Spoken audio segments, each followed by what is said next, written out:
Hey guys, welcome back to the channel. This is a story about what if Naruto's Bulma's xChi-Chi Dragon Ball Z 2. Before I start, please support for more amazing content and do consider subscribing to my channel and share this video with your friends.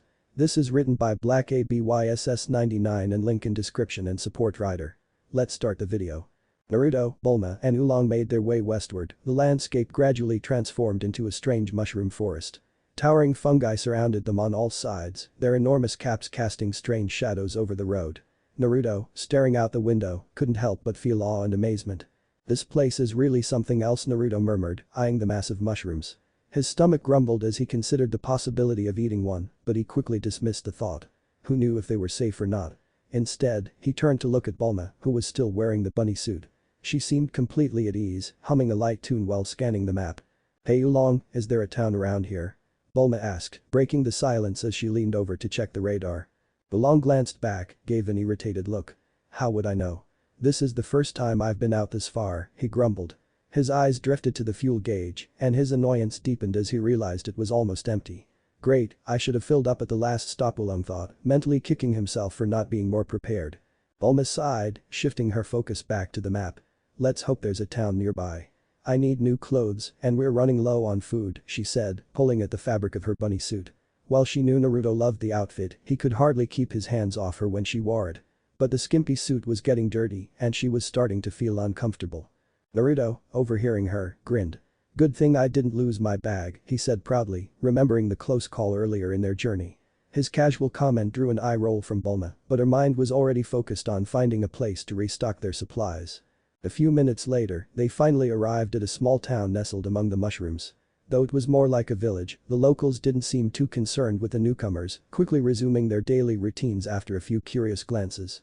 Oolong parked the mobile house in front of a gas station, eager to refuel. Fill her up, please, Oolong called out to a worker, who nodded and began pumping gas into their vehicle. Meanwhile, Naruto and Bulma stepped out, ready to do some shopping.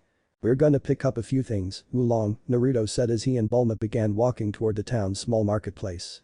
Stay here and keep an eye on the mobile home. Oolong waved them off, muttering under his breath, yeah, don't take too long. Bulma scanned the village, her eyes landing on a small shop displaying capsules in its window. Oh. There we go, they have capsules here.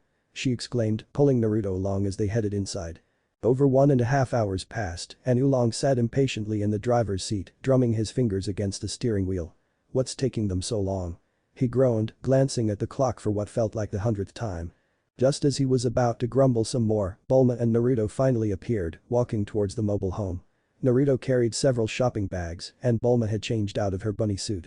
She now wore a gypsy-inspired outfit, her hair pulled into a ponytail. The outfit consisted of white pants with a red waistband, a gold-collared small blue jacket, gold armlets, and red sandals. She looked radiant even in a simple village girl outfit, and Naruto couldn't help but stare at her wide hips, brought out by her new outfit. Finally. Oolong huffed, though his mood lightened a bit when he saw they were back. Let's get moving. With everyone back inside the mobile home, they continued their long journey toward the Diablo Desert, their next and final destination for the last Dragon Ball. Meanwhile, deep in the Diablo Desert, a massive castle loomed over the sandy plains. It belonged to none other than Emperor Pilaf, a small blue-skinned imp who sat on his oversized throne, tapping his fingers impatiently. He wore his usual green, red, and black tunic with a frilled collar, paired with blue pants and cream shoes. His multicolored hat completed the bizarre outfit. Where are they? Pilaf grumbled to himself, growing frustrated. His minions, Shu and Mai, were late, and he had been eagerly waiting for them to return with all the Dragon Balls. His sharp ears perked up as the doors to his throne room opened, and his two loyal followers entered. A grin stretched across Pilaf's face. Finally. Do you have all the Dragon Balls? He asked eagerly, leaning forward on his throne. Shu and Mai bowed before him, but Mai hesitated before speaking. And no, Emperor, she admitted, her voice cautious. Mai was a 35-years-old fairly tall woman with blue eyes and long black hair with bangs. She was wearing red eyeshadow. She has wide child-bearing hips and large breasts that stretch her outfit. Her hips supported a fat doughy ass which could trigger an instant erection. She was wearing a teal trench coat with a red star insignia on each shoulder, a brown belt with a pistol holster attached to it from the right hip, beige slacks, and brown combat boots. Beside her was Shu, a short anthropomorphic Shiba Inu dogman with ginger or light brown fur covering his entire body and a tan face and paws. Wearing a ninja uniform and carrying a short sword on his back. What? You dare come back empty-handed? Pilaf roared, his face turning red with anger. He clenched his fists, glaring at them. Though nervous, quickly explained, we saw a trio already collecting the Dragon Balls. We followed them from a distance and watched as they gathered 6. They're headed here now to collect the 7th. When they arrive, we can ambush them and take the Dragon Balls for ourselves. Pilaf's scowl melted into a wicked grin. Ha ha ha ha. Excellent. I knew I could count on you, he cackled, rubbing his hands together. Soon, I'll have all 7 Dragon Balls and I will rule the world. I'll be the emperor of everything. His voice grew louder and more maniacal with every word until the room echoed with his comical evil laughter. Shu wagged his tail happily, eager to please his master. It's all coming together, Emperor. They won't know what hit them. Haha, yes. Just a little longer and the world will bow before Emperor Pilaf. The imp threw his head back and laughed once more, the sound echoing through the castle halls as his minions exchanged glances. The countdown to their inevitable rise to power had begun.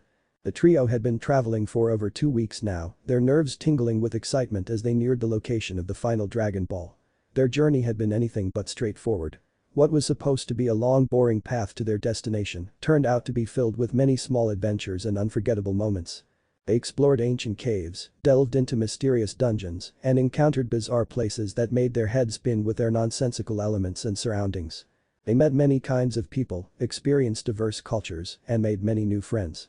Along the way, they helped those in need, liberated villages, small towns from villains and local tyrants. Even Oolong tagged along, using his abilities in various situations that greatly helped Bulma and Naruto. His bravery even earned him a small kiss on the head from Bulma. The oddest adventure they had faced so far was their encounter with the strange alien rabbit people from a distant planet called Carrots. These oversized humanoid rabbits had an absurd yet sinister plan to eliminate all human life and turn the entire world into a giant carrot field. Naruto and Bulma couldn't decide whether to laugh or take their goals seriously. However, it quickly became apparent that the rabbit people were quite serious and had advanced technology and laser-based weapons, much to Bulma's shock. Her initial surprise turned into fascination as she became intrigued by their alien technology and weapons. Poor Oolong nearly became a roasted pig by a laser beam fired by the rabbit people. Thankfully, Naruto was quick enough to save him. In the end, the trio left behind a giant mile-long crater with its bottom reaching deep into the earth. Naruto had unleashed a powerful Kai blast to obliterate their underground base. He didn't know how deep the base was, so he made sure the blast radius was as wide as possible. Bulma pouted and glared at her boyfriend, angry that she couldn't get her hands on the alien tech because of him. And now, nearing the last Dragon Ball, the tension too was visible in the air, hoping not to face any problem. Bulma, her eyes glued to the radar, couldn't help but feel the excitement bubbling inside her. It won't be long now, guys, she said, her voice slightly breathless. Her heart raced. We're so close. She added, more to herself than anyone else. One more, just one more, and my wish will come true. She thought, her mind already preparing herself for meeting her father. Naruto, seated beside her, smiled warmly. Bulma, I can't believe we're almost there, he said, his gaze on her. And it's all thanks to you. Your radar made this whole thing way easier. Bulma blushed slightly at his words, but tried to play it off coolly. Oh, come on, Naruto, don't give me all the credit. You're the one doing all the fighting and protecting, she said with a teasing smile. Without warning, she leaned in, wrapping her arms around his neck and kissed him deeply. Naruto's eyes widened in surprise, but he quickly relaxed, savoring the moment. Their lips parted with a soft sigh, and for a second, everything else in the world disappeared. Hey. What about me? Oolong's voice broke the sweet moment, causing them both to glance his way. He was pouting, clearly feeling left out. What? You want a kiss from me? Naruto joked, causing Bulma to giggle beside him. Oolong made a puking sound. No thanks, man, I don't swing that way. He smirked. Naruto blinked twice while Bulma giggled again. It was the first time Oolong had come back at Naruto's jokes. Before Naruto could respond with his own comeback, his attention was caught by something in the distance. A massive structure loomed ahead. Whoa, look at that. Bulma exclaimed, her eyes wide as she took in the sight of the enormous palace standing tall before them. Naruto was equally awed. It's huge. He marveled, trying to imagine how many people could live in such a place. Not bad for a summer home, Oolong tried not to envy whoever owned that giant castle, though his tone betrayed a hint of jealousy. Unknown to the trio, they were already under watch, observed through hidden cameras scattered around the area. Inside the castle. Lord Pilaf, they're here, Mai reported, her eyes locked on the monitor displaying the approaching trio. Her voice was calm, but her excitement was noticeable. Pilaf grinned, his small form leaning forward on his throne. Is everything ready? He asked eagerly, his eyes gleaming with ambition. Mai nodded. Yes, my lord. Everything is in place. Perfect, Pilaf muttered, rubbing his hands together. They have no idea what they're walking into. He let out a sinister laugh. We'll capture them as planned. I'll activate the traps, Mai said before swiftly exiting the room. Soon, Pilaf chuckled, his voice dripping with anticipation, soon, they'll feel the wrath of Emperor Pilaf. His laughter echoed through the empty hall as he imagined his destined world domination. But the trio. Naruto, Bulma and Oolong stood before the massive doors of the palace, staring up at the imposing door. Knocked several times and waited for someone to answer. Doesn't look like anyone's home, Naruto said, glancing around. The place felt empty, the air heavy with a chilling sensation. But the Dragon Ball is definitely inside, Bulma said, her eyes flicking down to the radar. See? It's in there. Maybe nobody lives here. Naruto, see if you can pry open the door. She nodded toward the entrance. Alright, let's see, Naruto said, stepping forward. He placed his hands against the door and gave it a firm push. It groaned in protest before creaking open, revealing nothing but darkness beyond. I have a bad feeling about this, Oolong muttered, his nerves on edge. Ignoring him, Naruto led the way inside, with Bulma and Oolong trailing behind. The moment they crossed the threshold, the temperature seemed to drop and a thick unsettling silence enveloped them. Bulma clung to Naruto's arm tightly. Ugh, it's so dark in here. She whispered, her voice tinged with fear. It'll be fine, Naruto assured her, though he couldn't shake the feeling that something was watching them. As they walked deeper into the castle, the silence became suffocating, broken only by their footsteps echoing against the stone walls. Then, out of nowhere, Oolong's ears perked up. Wait, did you hear that? He whispered, stopping in his tracks. Before anyone could respond, the sound of flapping wings filled the air and suddenly, a swarm of bats descended on them from the ceiling. Bulma screamed in terror, instinctively jumping into Naruto's arms. Get them off. Get them off. She shrieked, her face buried in his chest. Naruto held her tightly, protecting her from the bats. It's alright, they're just bats, he reassured her. After a few moments, the bats cleared, leaving the trio alone again. You can get down now, Naruto said, gently setting Bulma back on her feet. She nodded, trembling slightly, but regained her composure. I really don't like this place, Oolong muttered, casting a wary glance around the darkened corridor. Even the caves and dungeons they explored didn't give a haunted feeling that this place is radiating. They continued further into the castle, encountering a series of dangerous booby traps that made their journey inside even more deadly. Spiked walls, hidden pits, and sudden drop-offs all awaited them at every turn. But with Naruto's quick reflexes and sharp instincts, they managed to avoid any serious injuries and death. Finally, after what felt like hours, they stumbled upon a large pink arrow pointing at a hallway. It's pointing this way, Naruto said, cautiously following it. But something doesn't feel right. Just as they reached the end of the corridor, a loud crash echoed through the hallway, another trap activated, and the walls suddenly closed on them from every side. We're trapped. Bulma cried out, her voice filled with panic. I knew this was a bad idea. Oolong yelled. Everyone, calm down, Naruto urged. We just need to think there's got to be a way out. My rise to power as this world's great king is close at hand. Pilaf watched his prisoners through the monitor, rubbing his hands together gleefully. His blue skin glowed in the dim light of his control room. My lord, the Dragon Balls aren't inside the vehicle, Mai reported, her voice a mixture of confusion and nervousness. Pilaf's grin faltered. Did you check the vehicle carefully? Pilaf's voice rose, irritation bubbling up. Yes, Lord Pilaf. We searched everywhere. The Dragon Balls weren't in it. Mai's response only deepened Pilaf's disappointment. What? Pilaf banged the armrest of his chair. That means one of them must be carrying those. He started pacing, pondering their next move. They don't look like they have any balls, Shu muttered innocently. Pilaf glared at him, but before he could respond, Mai's eyes lit up as she stared at the screen, specifically at Naruto. I bet that hunk has all the balls. She licked her lips in a suggestive manner, completely distracted by Naruto's muscled form. Pilaf and Shu just exchanged uneasy looks at her comment. Eyes, there's got to be a hidden button or switch that opens this wall, Naruto said, his eyes scanning the room. He wasn't one to back down from a challenge. Bulma and Oolong nodded, quickly looking around, but the darkness only made it a lot harder. Naruto, come here. I think I found something. Bulma called out, her voice laced with relief, but also a hint of nervousness. She was standing in front of a panel that barely stood out in the dark room. It looks like a monitor, but I can't make out anything. Suddenly, the monitor flickered to life, lighting up the dark space. The face of a small blue imp appeared on the screen, grinning maniacally. Ha. You fools. You've walked right into my trap and now, you are all my prisoners. Escape is impossible. Pilaf's voice echoed ominously through the room and his cackling sent a chill down Bulma's spine. Who are you? Naruto demanded, his fists clenched, ready for a fight. I am the great Emperor Pilaf.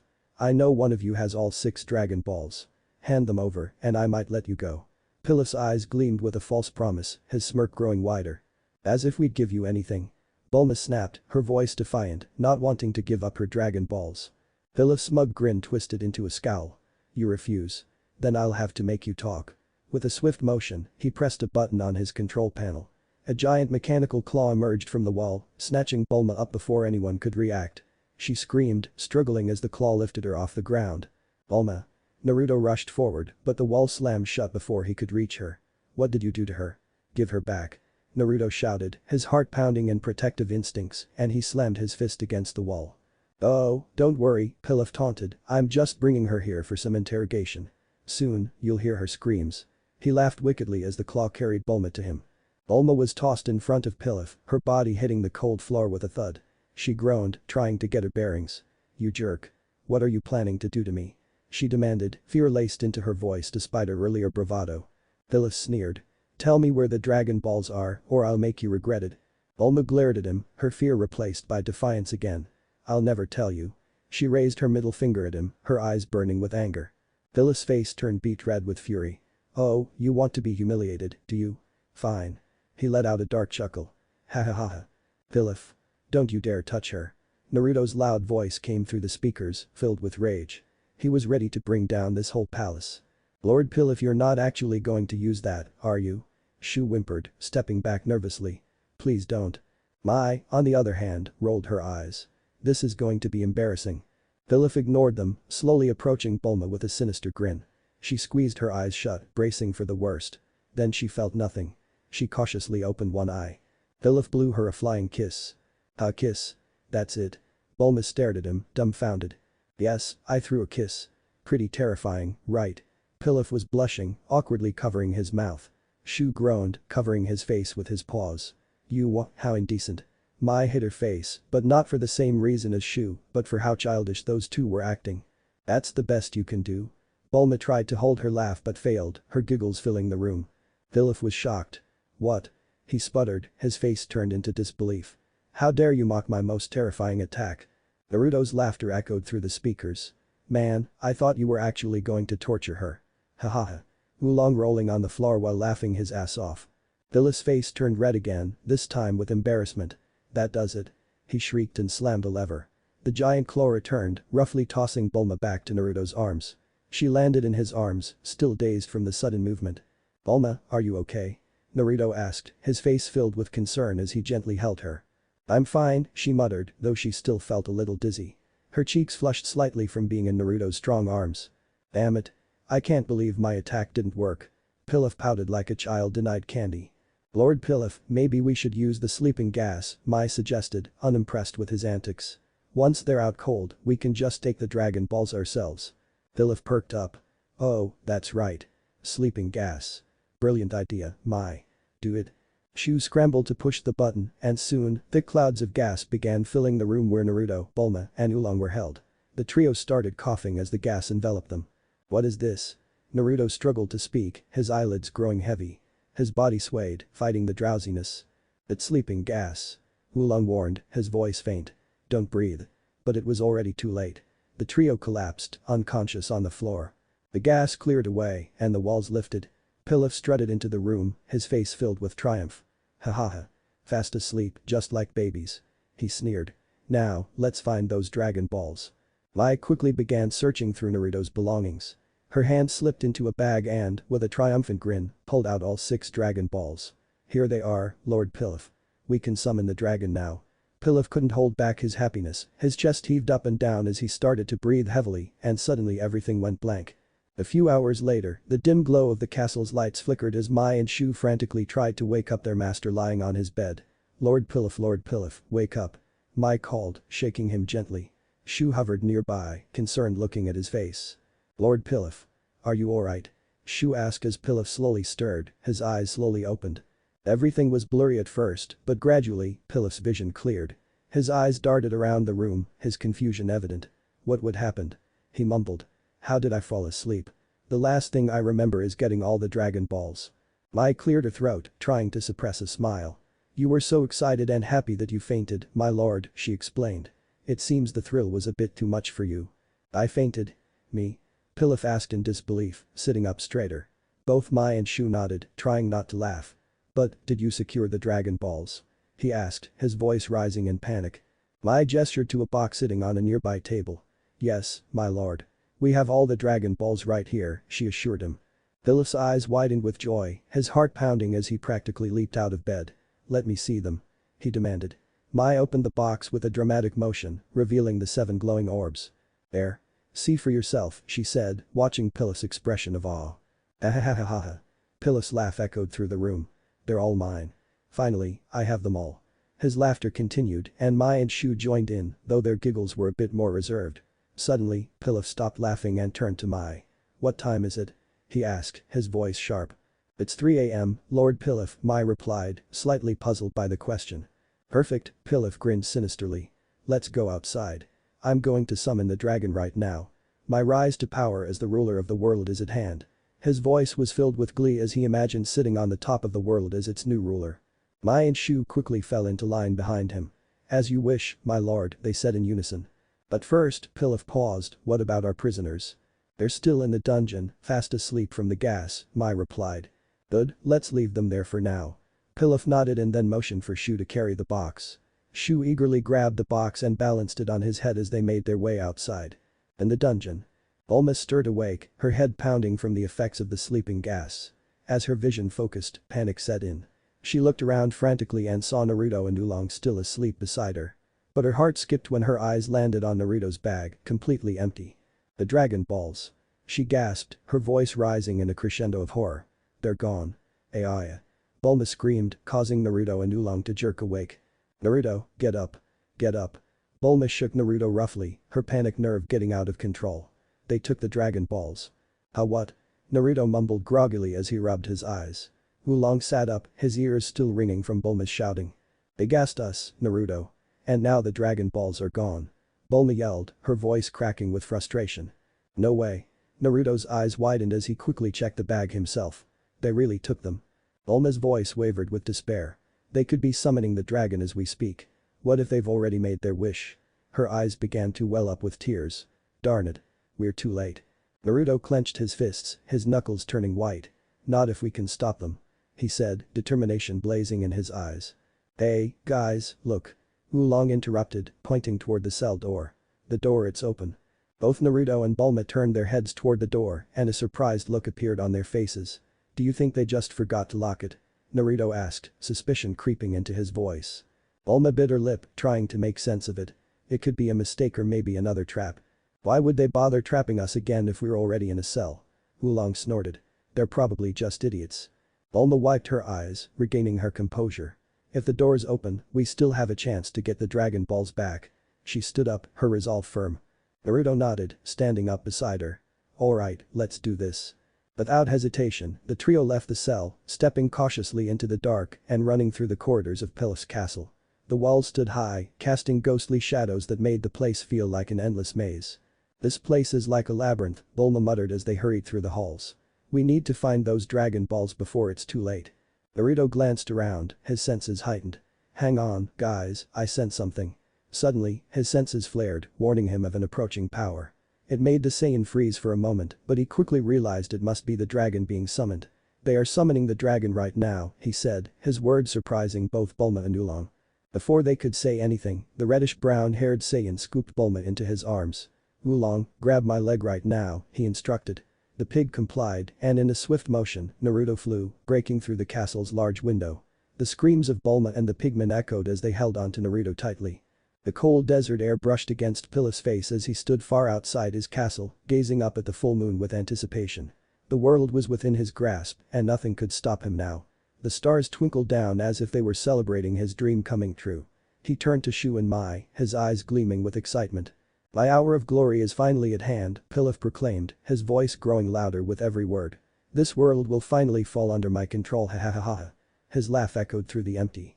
Shu and Mai exchanged a glance, swallowing their fear as they nervously laughed along. Yes, my lord. Shu squeaked, his knees trembling. Mai, trying to hold it together, gave a firm nod but couldn't hide the slight shake in her hands.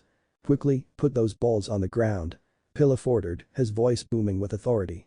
"Yes, my lord," Shu responded immediately, carefully placing all the Dragon Balls out of the box on the ground, his heart pounding in his chest. Pilaf stared down at the glowing orbs, his eyes wide with madness. "Finally. I'm going to summon the dragon and make my wish." He raised his hands dramatically. Mai and Shu gulped as a shiver of dread ran down their spines. They were part of something bigger than themselves now, something magnificent. "Come forth, dragon, and grant my wish." Pilaf screamed, thrusting his arms toward the heavens. The Dragon Balls erupted in a brilliant glow, lighting up the entire area. Pitch black clouds appeared, covering the whole star-filled sky into darkness, as if the heavens themselves cowered in fear of the dragon. Thunder rumbled ominously, and in a flash of lightning, a beam shot out from the balls, piercing the sky. A massive green dragon emerged, coiling into the air, its eyes dwarfing the entire landscape. Shenron appeared, a towering, serpentine figure with glowing red eyes that burned with unparalleled otherworldly power. His scales shimmered, and his voice boomed, "I am Shenron. Are you the one who summoned me?" Pilaf, wide-eyed, took a step back. His bravado cracked for a moment, replaced by raw fear. "Why yes, I did." He stammered, trying to keep his composure, but the weight of Shenron's presence was crushing. "Tell me your wish. I shall grant you any 2 wishes, but beware, for they will come true," Shenron's voice echoed like thunder. Pilaf, even though he was shaking in his boots, could barely contain his excitement. His mind was filled with visions of power, of ruling the world and making everyone bow before him. But before he could even open his mouth to speak, a gust of wind swept past him. "Stop right there." Naruto landed before Pilaf with Bulma in his arms and Oolong clinging to his leg. The trio's sudden appearance made Pilaf's heart skip a beat. Oolong quickly released Naruto's leg and backed away, his eyes wide as he took in the sight of Shenron looming above them all. You're supposed to be in the dungeon." Pilaf's voice shook with panic, his earlier confidence evaporating. Mai and Shu scrambled to his side, pulling out their guns with trembling hands. "Shoot them down. Now." Pilaf barked, trying to regain control. But Naruto was faster than lightning. In a blink of an eye, he disarmed both Mai and Shu, knocking them out cold without breaking a sweat. Pilaf stood there, stunned, watching his last line of defense fall apart like a house of cards. "Now that's taken care of," Naruto said coolly, turning his attention to the blue imp and brushing him off as if swatting away an insect. "Let's make our wish, Bulma." Bulma, still slightly awestruck by the dragon towering over them, nodded. Her eyes, however, were filled with hope as she looked up at Shenron. This was her chance, her one shot to bring her father back. But fear gnawed at her heart as well. Shenron's eyes glowed a fiery red as his voice boomed through the air. "Tell me your first wish." Bulma stepped forward, her heart pounding in her chest. "Shenron, please bring back my father from the dead." Her voice wavered slightly as she spoke, but her resolve was strong.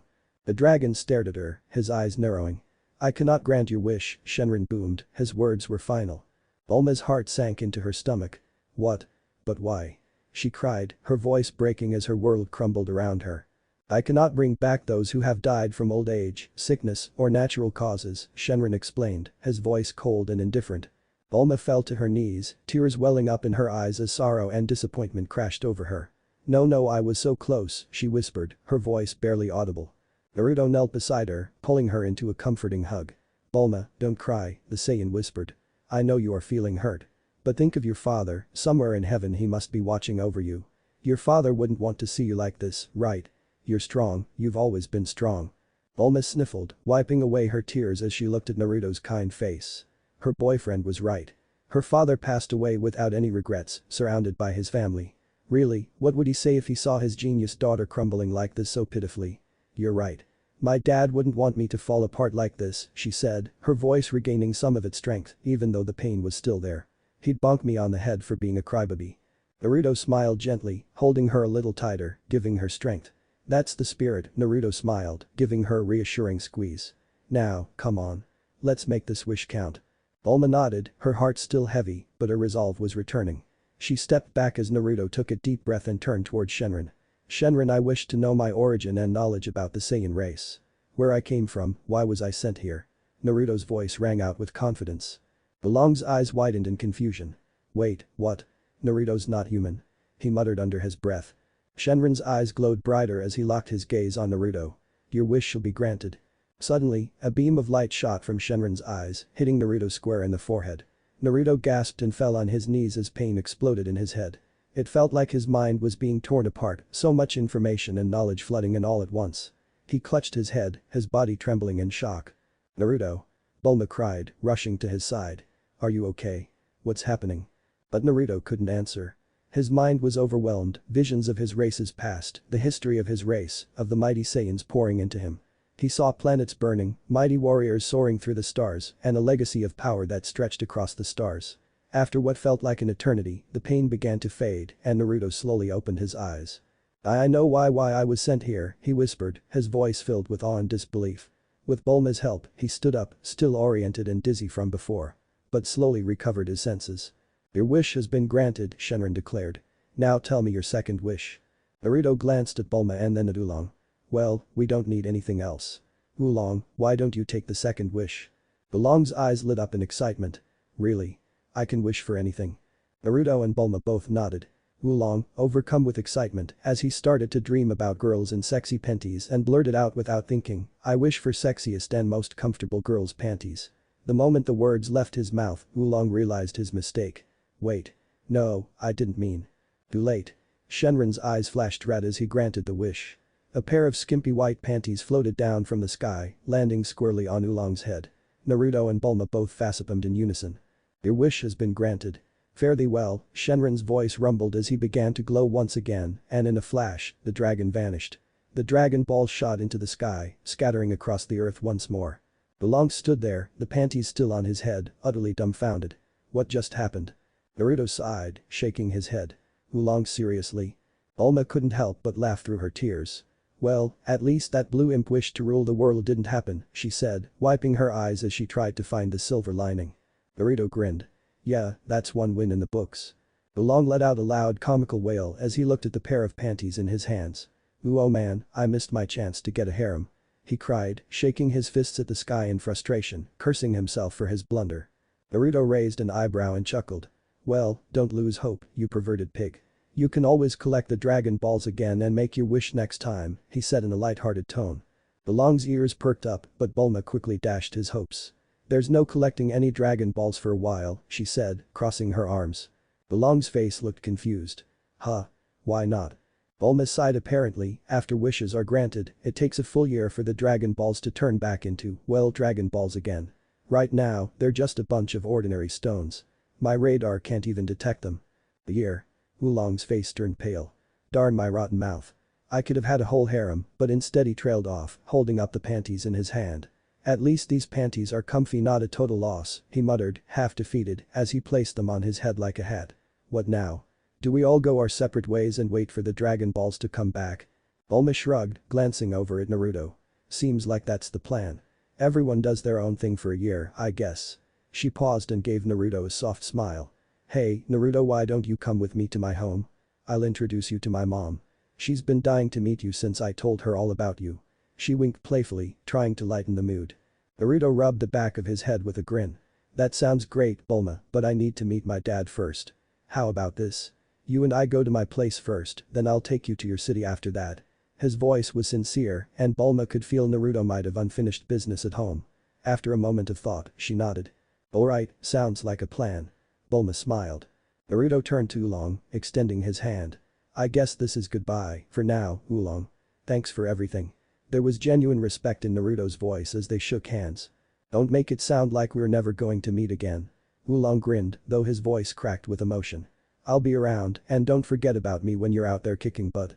Bulma stepped up to Oolong, her tone a bit softer. We won't forget you, Oolong. If you need the dragon radar or anything else, just give me a call, alright? Oolong nodded, his heart warming a little. Thanks, guys, he hesitated before asking sheepishly, can I keep the mobile home? Naruto laughed. Sure, we don't need it. I can just fly us to Bulma's place. Without warning, Naruto scooped Bulma up into his arms, holding her in a bridal style that made her blush slightly. Oolong gave them a small wave as Naruto took off, flying into the sky with Bulma nestled in his arms. See you around, Oolong. They both shouted as they soared away into the horizon. Oolong watched them disappear, a mix of emotions swirling inside him.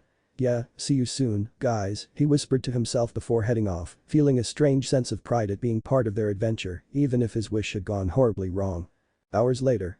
The sun had risen, casting a golden glow over the land. Pilaf, Mai, and Shu stirred from unconsciousness, their bodies aching from the swift defeat Naruto had dealt them. Groaning, Pilaf slowly sat up, rubbing his head as he looked around. What happened? Where is the dragon?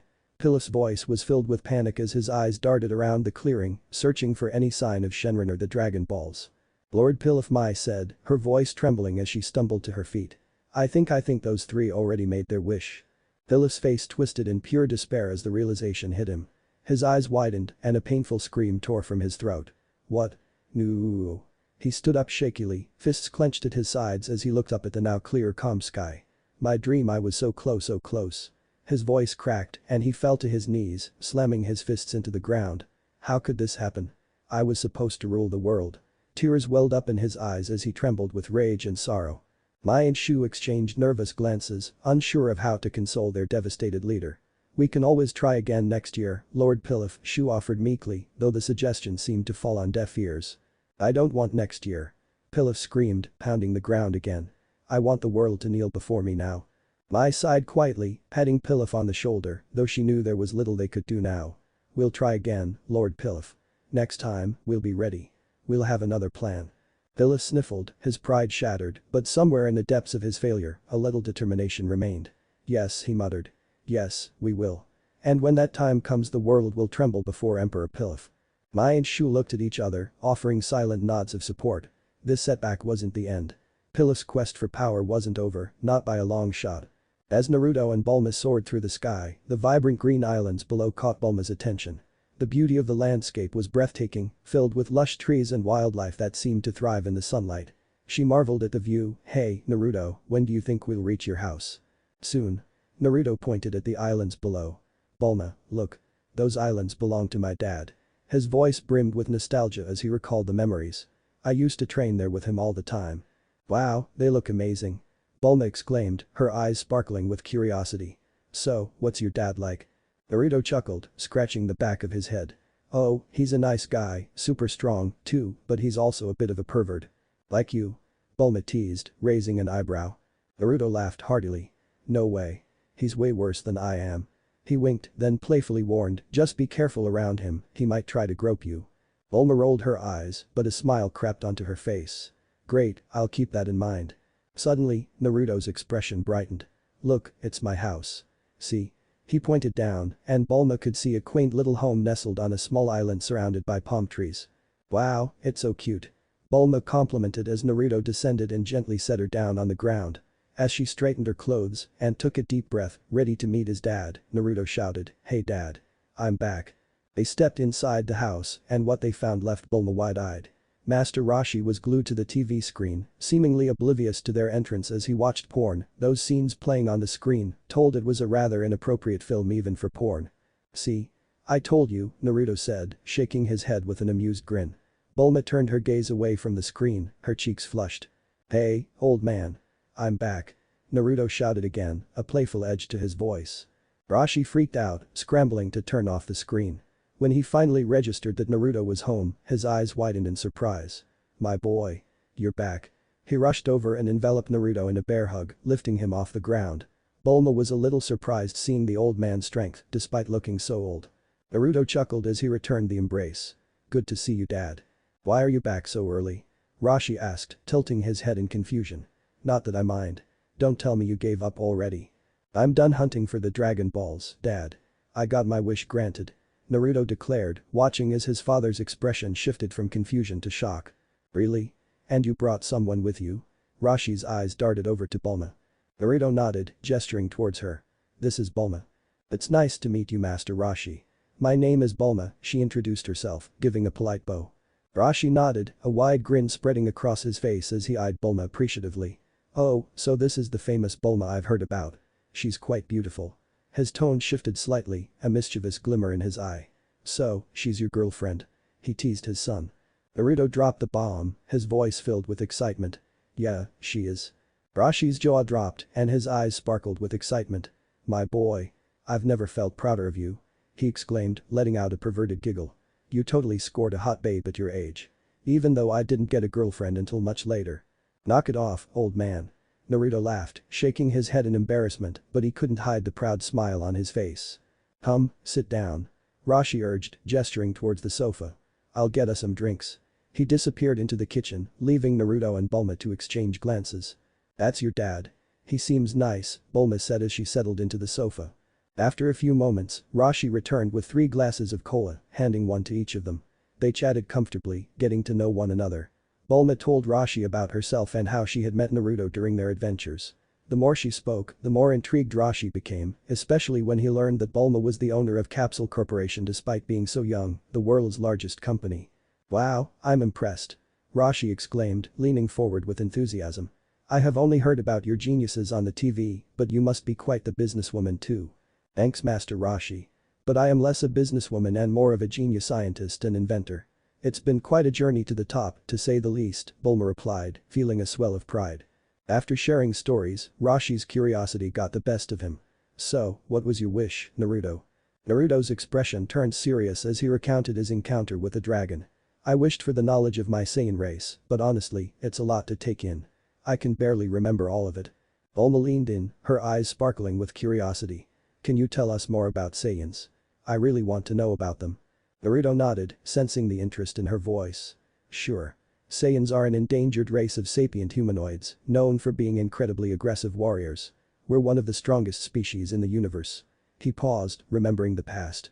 "We look a lot like humans, except we have monkey-like tails and muscular builds. Our hair is usually spiky, too." "Endangered?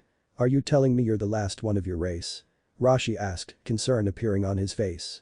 Naruto sighed as he recalled the knowledge the dragon gave him. "I'm afraid so. A frost demon named Frieza wiped out the Saiyan race along with our planet." "That's horrible." Bulma gasped, her eyes wide with horror.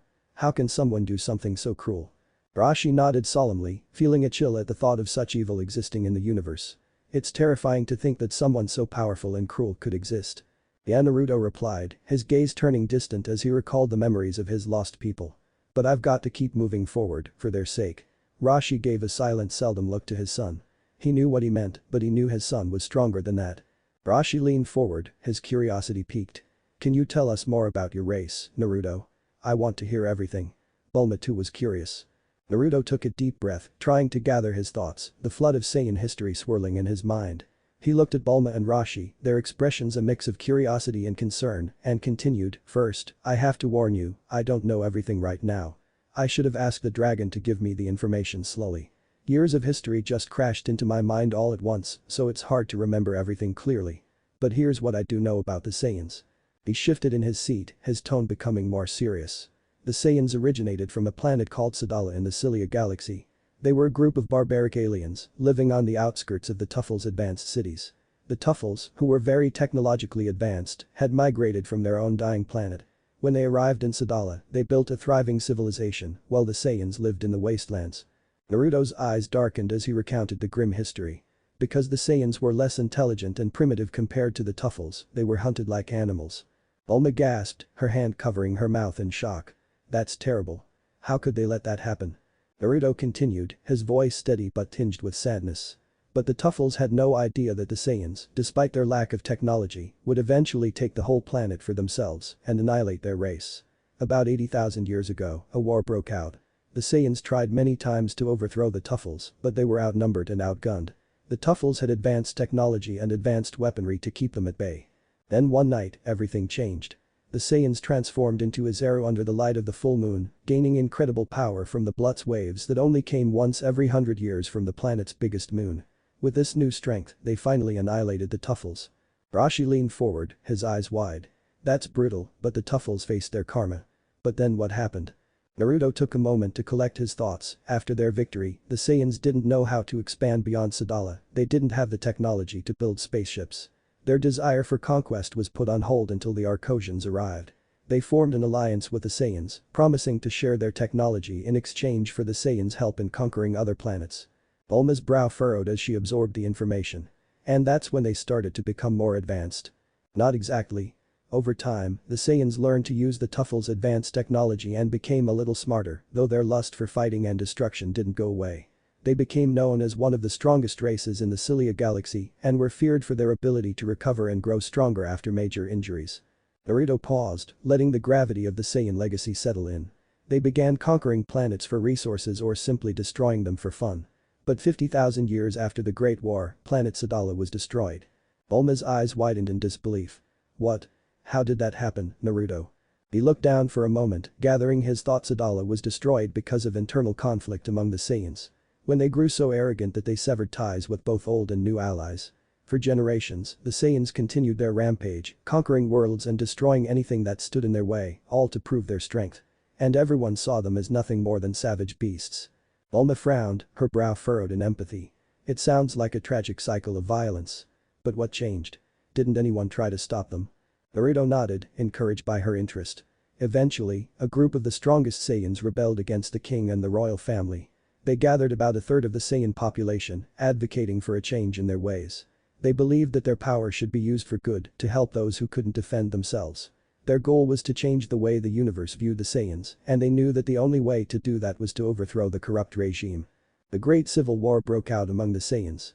Bulma felt a shiver run down her spine. Wow, it's hard to believe that such a powerful race could fall apart like that, Bulma said, her eyes widening with fascination. Roshi shook his head, a solemn expression on his face.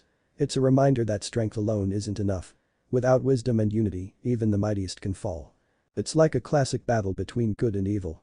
So, which side won? Did the good Saiyans triumph? Naruto chuckled softly at her enthusiasm but shook his head. The sad truth is, neither side won the war. It was so intense that both factions ultimately destroyed each other, along with the planet itself. But the evil king was cunning enough to send his offspring and a few hundred loyal Saiyans to another planet in a different galaxy. That planet became known as Planet Vegeta. Roshi raised an eyebrow, intrigued. And what happened to the Saiyans after that? Naruto leaned back, his expression growing somber. Well, here's the twist, despite having advanced technology and the knowledge to use it, the Saiyans never bothered to educate themselves or learn about the universe. They remained barbarians in every sense. Even after being freed from the Tuffles, they didn't evolve. For 50,000 years, they were stuck in their primal ways. Bulma gasped in shock. You mean to tell me that after all that time, they never thought to pursue knowledge or science? That they could have risen to new heights? No, Naruto replied, his voice heavy with regret. They were known as savage barbarians and wild animals of the universe. At that time, Saiyans were 15 to 20 feet tall, looking like cave people, their intellect buried under their brute strength. All the technology they used to expand across the galaxy was either given or stolen from others. Bulma's eyes were wide with disbelief. That's insane. So, what happened to them? When planet Sadala was destroyed, everyone in the Cilia galaxy thought the Saiyans were gone for good. Every planet they conquered was freed, and any records of their history were mostly erased. On planet Vegeta, the surviving Saiyans were stranded. They had no idea how to rebuild their society or create new technology. Slowly, they fell into a sort of stone age. Naruto smiled as he continued. But just like humans, they evolved. Their bodies became smaller, and their brains grew larger, allowing them to think critically and come up with original ideas. They built a new society and culture, entirely different from what they had before. Really? Bulma asked, her interest piqued. So they changed. Exactly. Over the next 20,000 years, the Saiyans developed into a completely different species. They built a great civilization and advanced technology of their own. By then, they looked very similar to humans, no longer the savage barbarians they once were. The only remnants of their past were their monkey-like tails and strong builds, along with their ability to transform into a Zeru. Bulma smiled, a mix of admiration and relief on her face. That's amazing. So they learned from their mistakes and adapted. Naruto nodded, feeling a swell of pride. Yes, and with their newfound intelligence and technology, they began to explore and conquer other planets in their new galaxy. They finally started to carve out a legacy that wasn't just about destruction. But they were more advanced and, importantly, smarter. They still believed in strength, but now they also acknowledged the power of knowledge and its benefits. Bulma listened intently, her eyes widening. What about their history? Did they remember anything about their past? Naruto continued, they forgot everything about planet Sadala and the savage lives they once led. The only history they held was about their battles with the Tuffles and the civil war that ultimately led to their planet's destruction. They didn't know they used to be savage barbarians of space. To them, their true origins and powers became myths and fairy tales. Roshi interjected, but they still had a royal family, right? Yes, Naruto replied, despite being just a shadow of their former selves, the new Saiyans had a royal family that ruled them. In just 2,000 years, they regained lost conquered worlds and rebuilt their reputation across the universe. They became known as a race of the strongest warriors again. Bulma's curiosity was piqued. And then what happened? Naruto sighed, his expression growing serious. Their resurgence caught the attention of a powerful being, a frost demon named King Cold, the conqueror of many galaxies. King Cold sought to add the Saiyans to his army, but they were proud and fought back. Unfortunately, they were no match for him and nearly got wiped out in the battle. Ultimately, they admitted defeat and were absorbed into King Cold's empire, forced to serve as soldiers in his military. And then? Bulma urged, leaning in closer. After 3,000 years of ruling the empire, King Cold retired and passed his empire to his son, Frieza, Naruto concluded, his voice heavy with history. Rashi's brow furrowed in confusion. But why did Frieza kill your race, son? The Saiyans were powerful beings.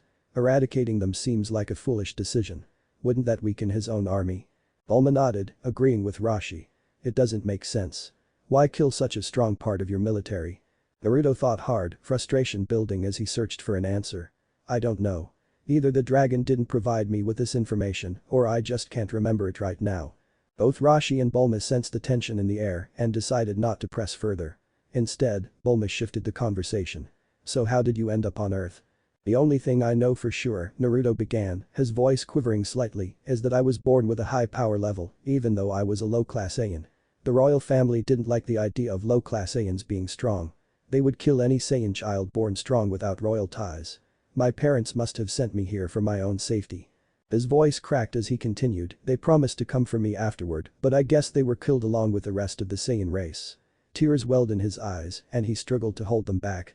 Seeing her boyfriend in such an emotional state, Bulma immediately wrapped her arms around him, pulling him into a comforting embrace. I'm so sorry, Naruto, she whispered, her voice soothing. You're not alone anymore. You have me. You have us. Rashi watched the young couple with a smile, feeling the warmth spread through him. It made him happy to see his son cared for in such a way. He may not have been great at emotional moments, but he wanted to offer Naruto some guidance. Naruto, no matter what, Earth will always be your home, he said softly. Live on. Not just for yourself, but for your parents as well. Make them proud by living your life to the fullest. As they continued to talk, Naruto felt a warm sense of belonging wash over him. Surrounded by Bulma and his father, he realized again he had a family that would support him in his journey ahead. After sharing these heartfelt moments, the trio glanced at the clock and realized it was already noon. We should eat, I'm starving. Bulma exclaimed, trying to lighten the mood. Yeah, let's do that, Naruto agreed, grateful for the shift in conversation. Rashi went to the kitchen to get some food for the night, giving the young couple some space. Naruto decided to show Bulma his space pod. When they reached it, Bulma gasped, her eyes sparkling with excitement. Wow. This is incredible. The technology is so advanced. Can I study it? Naruto grinned, his heart swelling with pride. Of course. I'd love to share it with you. Overcome with joy, Bulma squealed like a little girl and kissed Naruto on the lips. The kiss was sweet and filled with love. As they pulled away, Bulma's face was flushed with excitement. Thank you, Naruto. This is going to be so much fun. Naruto chuckled, feeling lighter. I'm glad you're excited. It's just the beginning. Soon the three of them settled down to eat, the earlier emotions now replaced with laughter and warmth. At night, in the soft glow of the moonlight filtering through the curtains, Naruto and Bulma lay together in his bed, their bodies intertwined under the covers. Bulma shifted slightly, looking up at Naruto with a playful glint in her eyes. So, Naruto, you're basically the last of your race. Have you thought about how you might repopulate your kind? She asked, her tone teasing. Naruto chuckled, running a hand through his spiky hair. I didn't really think about that, he admitted. Besides, I'm like 14, he added with a laugh. Bulma giggled at his response, her laughter brightening the dim room. I forget sometimes that you're younger than me, she said, her voice softening. But if you ever want to repopulate your race, you'll have to marry multiple women. Yeah, that's every guy's dream, Naruto joked, a hint of blush creeping onto his cheeks. But don't worry, I have you, and that's all I need. Bulma smirked, her playful side coming to the forefront. What if I told you I'd be okay with you having multiple women? Naruto turned serious for a moment, meeting her gaze with a hint of concern. Bulma, we just started our relationship. Let's not get ahead of ourselves. Even if I did have multiple women, you would always be my favorite, he said, his voice sincere as he hugged her tightly. Bulma melted into his embrace, resting her head on his chest, feeling the steady rhythm of his heartbeat beneath her ear. You're sweet, Naruto, she murmured, feeling warmth radiate from his body. But I'd like to think I could be your only one, at least for now. A shiver ran down Naruto's spine as he finally let himself get lost in the moment, closing the distance between them. Their lips met in a soft, warm kiss that quickly ignited into something deeper, more passionate. The world outside faded away as they explored the warmth and sweetness of each other's arms. The early morning sun bathed the island in a golden hue as Naruto and Bulma got ready to leave Kame House behind. The gentle waves lapped against the shore as they bid goodbye to the old master and the little island.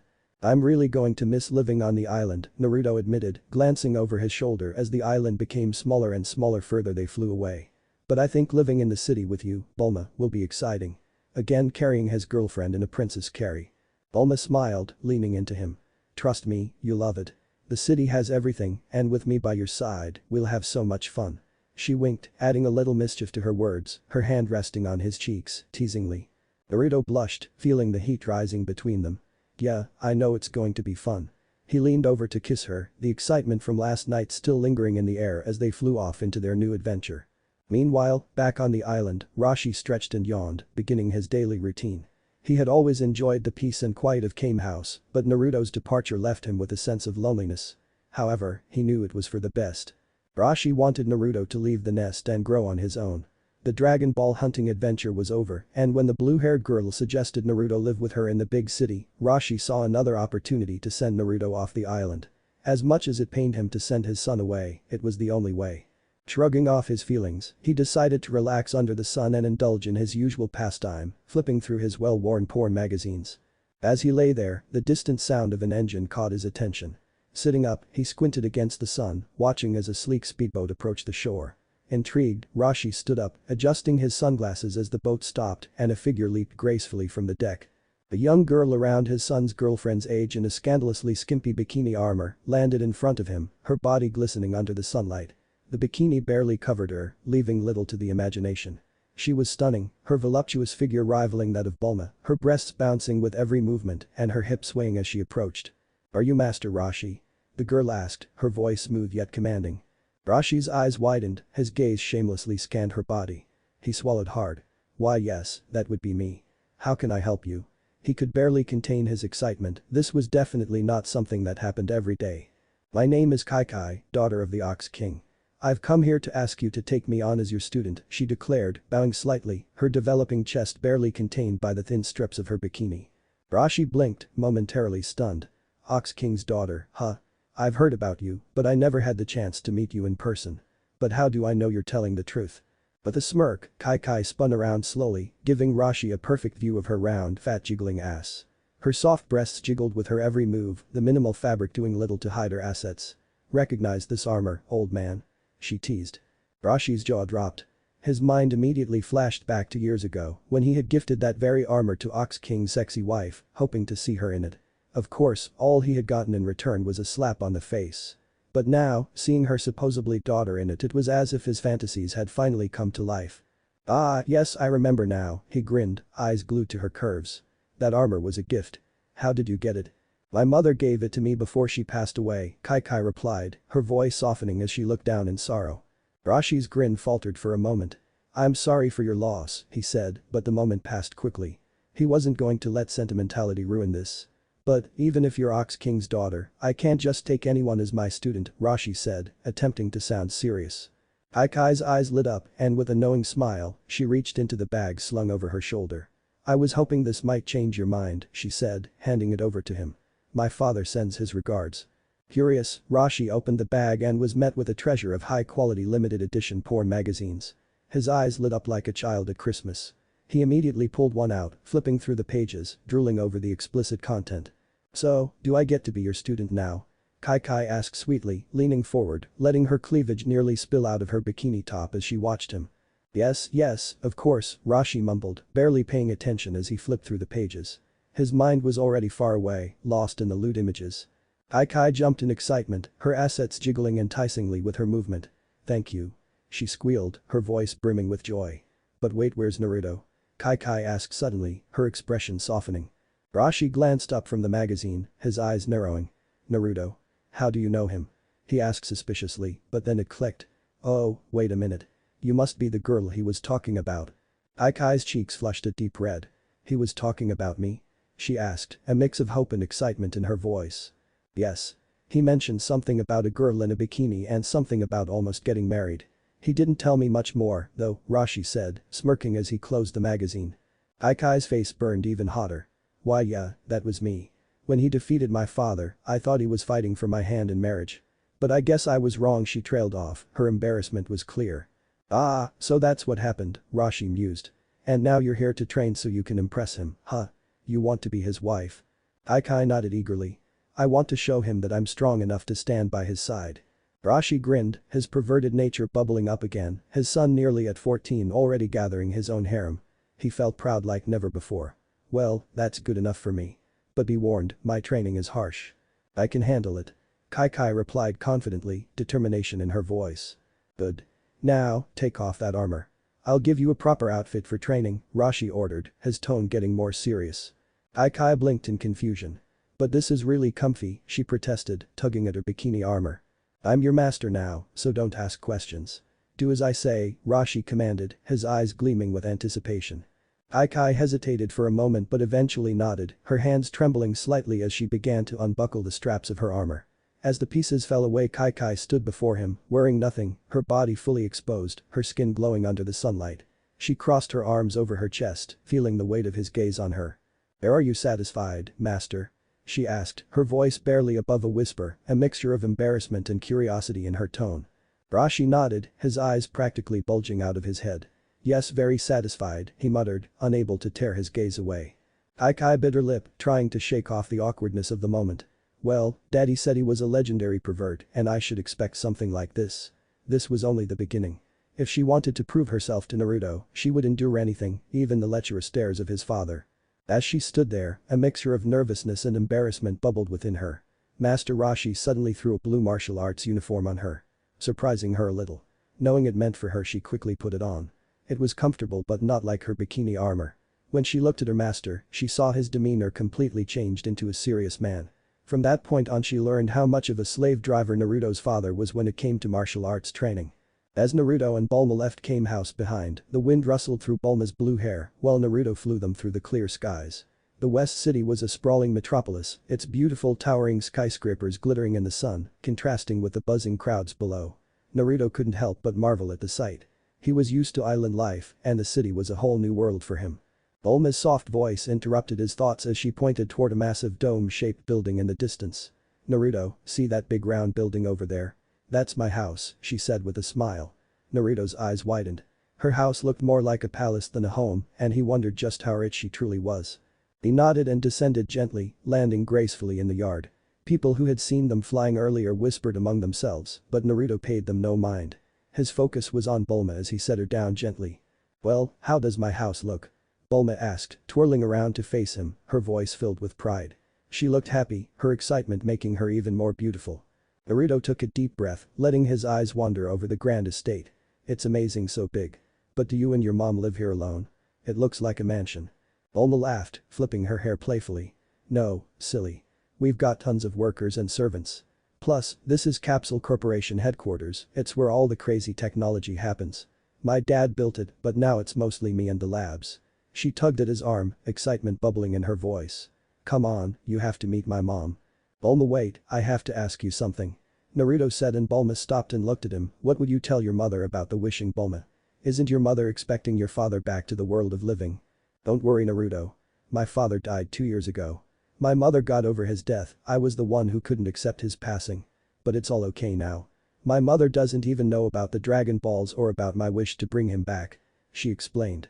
Naruto relaxed a little. He was afraid that her mother would cry because her husband couldn't be brought back to life and Bulma brought a boyfriend instead of her husband. I was kind of worried that your mother would get hurt, Naruto said. Bulma nodded, she knew what Naruto was thinking. Don't worry about it, Naruto, she pulled him, leading him inside. Naruto let her lead him inside, still a little overwhelmed by the sheer size and luxury of her home. The inside was just as impressive, shiny floors, expensive furniture, and a sense of opulence that felt worlds apart from the simple life he had known. But the sight that really took his breath away was the blonde beauty who greeted them. Anchi, Bulma's mother, was an absolute bombshell of a MILF. Her figure was jaw-dropping. She stood at a height of 5'5" and had an ergonomic figure with all the right curves that were hugged by the clothes she wore. She has blonde puffy afro hair. Her shapely womanly hips held her juicy plump ass that could make any man weak in the knees. Her tight dress showed off her curvy body. Her chest, just thinking of it, made him twitch in desire as she had an H-cup, perfectly round and plump that everyone male wished to hold. Her wide child-bearing hips swayed seductively as she walked. Mom, I'm back. Bulma called, rushing to give her mother a hug. Welcome back, honey, Panchi said in a soft, melodious voice. Her eyes shifted to Naruto and a mischievous smile curled on her lips as she looked him up and down. Well, who do we have here? she purred, clearly impressed by the muscular young man in front of her. Naruto cleared his throat, trying to keep his composure. "Hello ma'am. My name's Naruto. It's nice to meet you." Anchi's gaze lingered on him for a moment longer than necessary before she extended her hand, her lips curving into a sultry smile. My, such a polite young man," she said as Naruto took her hand and kissed it gently. Her cheeks flushed slightly and she batted her long lashes. "And so handsome too, Bulma, you certainly know how to pick them." "Mom." Bulma exclaimed, her cheeks reddening as she watched her mom eye Naruto like a piece of candy. She stomped over and grabbed Naruto's arm, pressing him against her own plump chest. "Stop flirting with my boyfriend." Anchi laughed, her voice playful and teasing. "Oh, darling, I'm just admiring.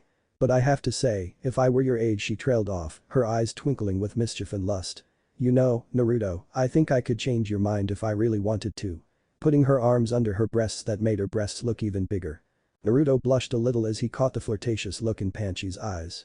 His gaze flickered briefly to her impressive tits and he gulped. Bulma, sensing where his eyes had wandered, pinched his arm hard. "Naruto. Stop looking at my mom's boobs." She hissed. Bulma got irritated. Her mother was way more beautiful than her. But she has to admit that her mom can get any man she wants with that body of hers. "Stop trying to steal my man, Mom." Panchi giggled. "Ow. Ow. Sorry. Naruto yelped, rubbing his sore arm, though a part of him couldn't help but chuckle at how protective Bulma was being. Anchi, enjoying the banter, walked past the young couple, her hips swaying provocatively. "Well, I'll leave you two lovebirds to get settled," she said with a wink. "I'll whip up something special for lunch. But do make yourselves comfortable. There's plenty of space even for a little fun." As she started to go into the kitchen, her hips swayed seductively. Her fat rump jiggled with each step she took. The young Saiyan could not help but stare at those perfect booty until she was gone. Naruto turned to Bulma with a mischievous grin. "Wow, now I see where you get your looks from, Bulma. You're gonna look just like her in a few years." Bulma's face softened, a small smile tugging at her lips. "You think so?" she asked, a little insecure about living up to her mother's flawless beauty. Naruto smirked, leaning closer. "Totally. And I have to say, though your mom's got some amazing assets." "Naruto." Bulma screeched, slapping his arm. Naruto laughed and rubbed his arm where Bulma had slapped him again. "Ow, okay. I'm just joking." "Come on," Bulma said, grabbing his arm and pulling him along toward the stairs. "Let's go to my room before my mom tries to steal you from me." As they headed up, Naruto's mind raced. Bulma's teasing and her mom's flirtatious nature, it was all driving him crazy in ways he hadn't expected. He could only wonder what kind of welcome he'd be getting once they reached her room. In the kitchen, Panchi oversaw the chef and servants as they prepared a special meal for their guests. Her mind, however, was far from the kitchen. As she watched the staff run around, her thoughts drifted back to Naruto, his muscular frame, those piercing dark eyes, the way he confidently carried himself. He was nothing short of a prime hunk, reminding her so much of her past lovers before she married Dr. Brief. Back in her youth, Panchi had been quite the wild one. Before settling down with her husband, she'd been an nymphomaniac, often seeking out the company of strong, virile men who were just like Naruto. Though her days of sinful pleasure had ended with marriage, the sight of Naruto stirred something deep within her, reawakening a part of her that she thought long buried. Slipping into her bedroom, Panchi stood in front of her mirror and stripped off her clothes, revealing her curvaceous youthful body. For a woman in her 40s, Panchi looked incredible, her body rivaling that of any woman half her age. Her perfect body that she was so proud of could make any man drool. As she gazed at her reflection, she ran her hands over her voluptuous curves, imagining what it would be like to feel Naruto's hands on her. "It's been too long," Panchi murmured to herself, her fingers trailing down her body, teasing her sensitive skin. She remembered the thrill of her younger days, the excitement of seducing a man, and the satisfaction of indulging in her desires. Naruto had reignited that flame inside her, and now, she wanted him badly. But Panchi knew she had to play it smart. Bulma was protective of her new boyfriend, but she also knew her daughter. She might not mind sharing if approached the right way. Panchi smirked at herself in the mirror. "I just need to go slow. Bulma will come around. And then Naruto will be mine." She opened her wardrobe and selected a pair of black booty shorts that clung tightly to her thick round ass. Showing her fat ass and thighs like she was on a manhunt. She slipped into a black tank top that barely contained her enormous breasts, the soft fabric struggling to keep them from spilling out. Satisfied with her appearance, Panchi admired her reflection one more time. She looked like she was 25 again, which she really looked like, ready to capture the attention of any man she set her sights on. Meanwhile, in Bulma's bedroom, she and Naruto were fresh out of the shower, their bodies still warm and damp from their steamy encounter under the water. Bulma smirked as she dried off, knowing how much Naruto enjoyed their fun time in the shower. She slipped into a tight pink tank top that matched her sexy figure, followed by a miniskirt that barely covered her fat ass.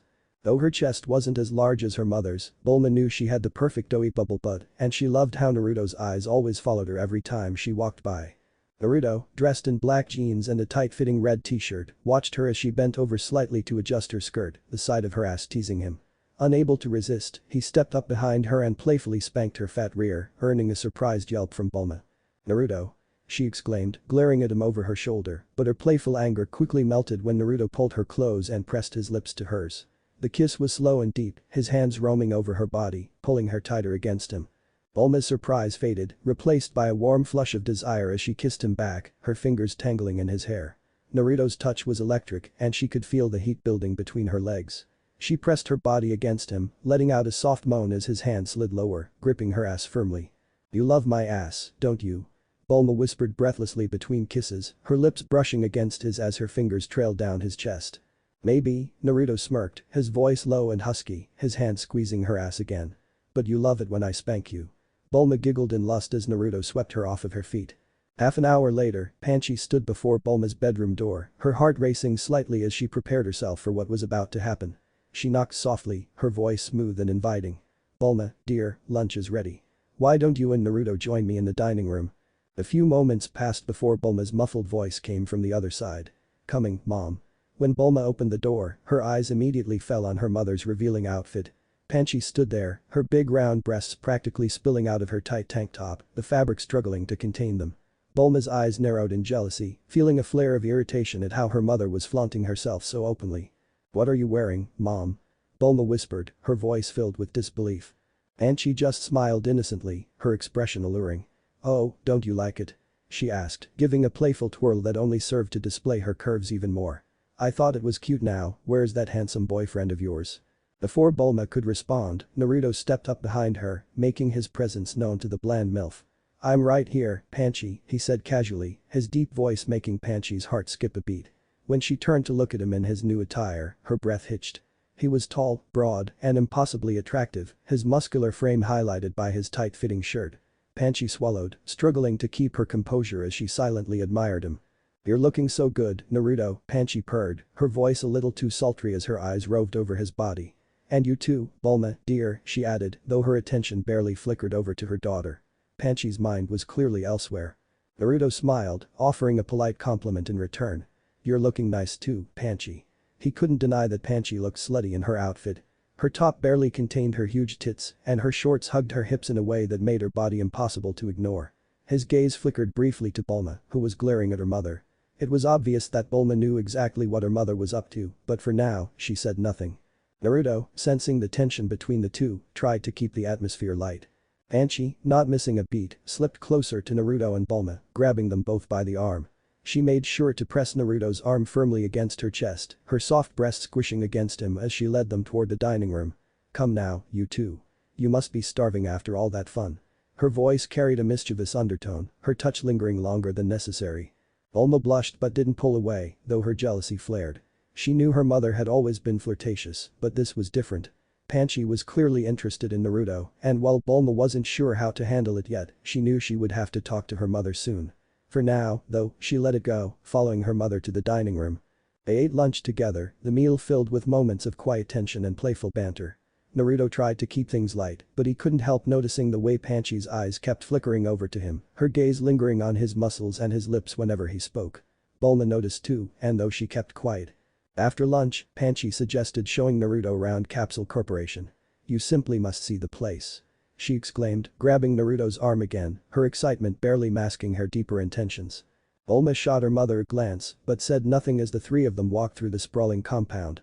The dome-shaped building was impressive, with its sleek futuristic design. The entrance led to a large lobby where the receptionist sat, followed by the massive atrium that housed a variety of animals, everything from dinosaurs to cats and dogs. Naruto's eyes widened in amazement as they passed by the sparring arena and the capsule room, where Bulma's latest inventions were stored. There was also the exhibit room, the central computer room, the security with a small jail, Bulma's lab and workshop, and many other things. "This place is incredible," Naruto said, clearly impressed. His eyes darted from one technological marvel to another. "I've never seen anything like it." Banshee walked close beside him, her voice sweet and melodic. It really is, isn't it? Bulma and her father have done such amazing work here. Her hand lingered on his arm as they continued the tour, making sure he felt her touch. But there's so much more to see. You will stay for a while, you will get to know us better.